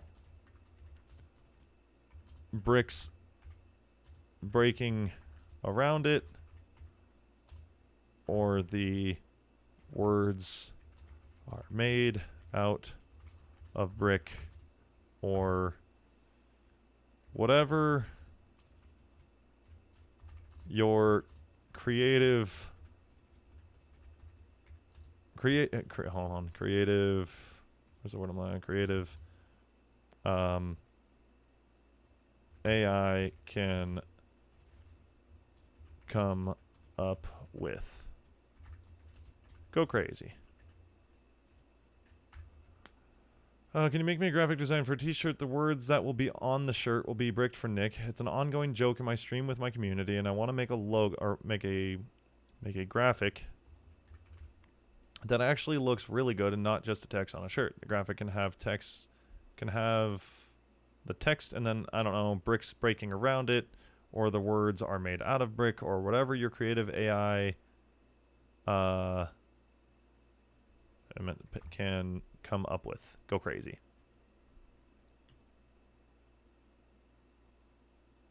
Is it even going to load it, though? Because the last time we sat here and it just didn't load anything for a very long time.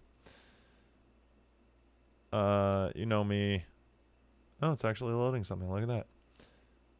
In the corner here to support your project's endeavors. Super fan is a compliment to me, but to others, I look insane. Well, I mean, it's not really insane, but if that's the way you think it comes off. I mean, I don't know. I don't know. I don't really give a fuck about a label. I just, if you like the stuff, you like it. Watch this be fucking incredible. And then I just use it as inspiration to send to, like, I don't know, I might even reach out to Stetai if this is good enough and just be like, hey, can you make something fucking dope like this? Because, like, if I find a graphic designer, I'll obviously not just pay them, but I'll give them a cut. See, that looks like shit. No. Can you make the text more animated and with layers? Like, bricked being larger, 4 being smaller, and Nick being larger as well. And you can add tilt in it, sizing differences,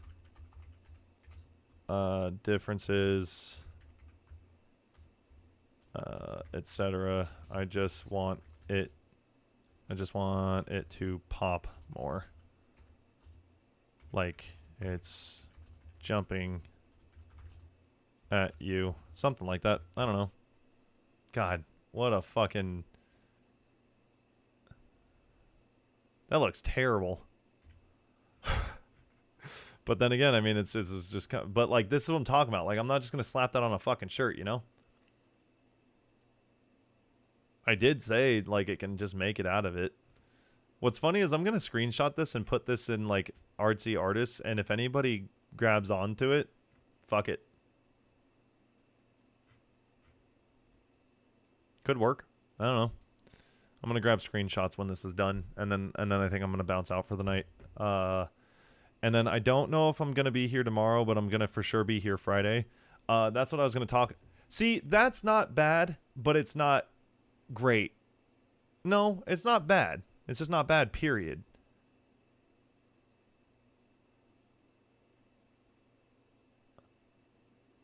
But like, I mean, it's going down. It's not. It's better than that shit. I don't know. I'll think on this more. Like that better than the first one? Yeah, absolutely. But like, that's kind of you know, toward the general area that I'm thinking for something like this. But I have it in my head. I would just have to try and like draw it out. But like I said, if I can find a fucking graphic artist that can do it better, then great. Tell it to do a theme like Snoopy or Marvel. I don't have a theme in mind. Last attempt. Try making it like a cartoon superhero title with layered with different, wait, try making it like a cartoon superhero title text. I don't know. I'm just gonna, it's probably gonna tell me I got all my tries for today. I'm down with COVID right now. I have a lot of time on my hands. I mean, if you come up with something fucking dope, then dope. Like, that's the thing is, like, if something catches my eye enough, I will absolutely do it. So Friday, I will be listening to more music and probably watching some stuff. But then I think I want to play Peak. I just have to reach out to a group and see if they want to play. They're the theme and the style. Yeah, no, that's like that's actually very Batman and Robin, or like, but it's literally the exact same thing. Add more layers. Wait, the second version was better. Let's go back to that and add more sizing differences and layers to it. I don't know. I'm just telling it to do random shit until it spits out something that I'm like, whoa. They're the same thing in a style of Marvel or movie poster. Yeah, maybe movie poster. It's hilarious. It literally, that is like perfect for like a 80s fucking superhero thing. So yeah, I'm gonna reach out to people, see if they want to play Peak. If not, I'll play more of Blueprints and try and beat that game. But Peak is something I actually really want to play with like a group of people, and I think it would be a blast. It literally just gave me the same thing again. That's crazy. At least it looks a little bit more.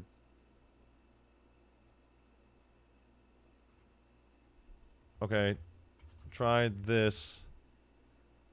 But make it more like a movie poster. Let's just see what it does, and then I will actually leave after this.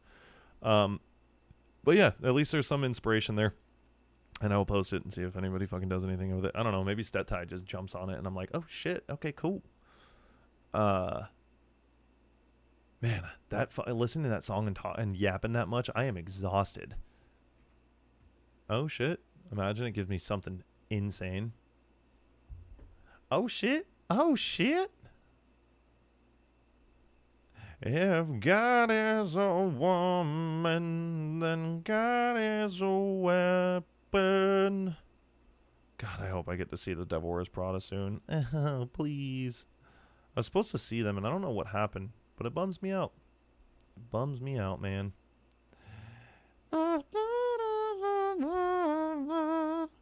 Nah. But it's not bad.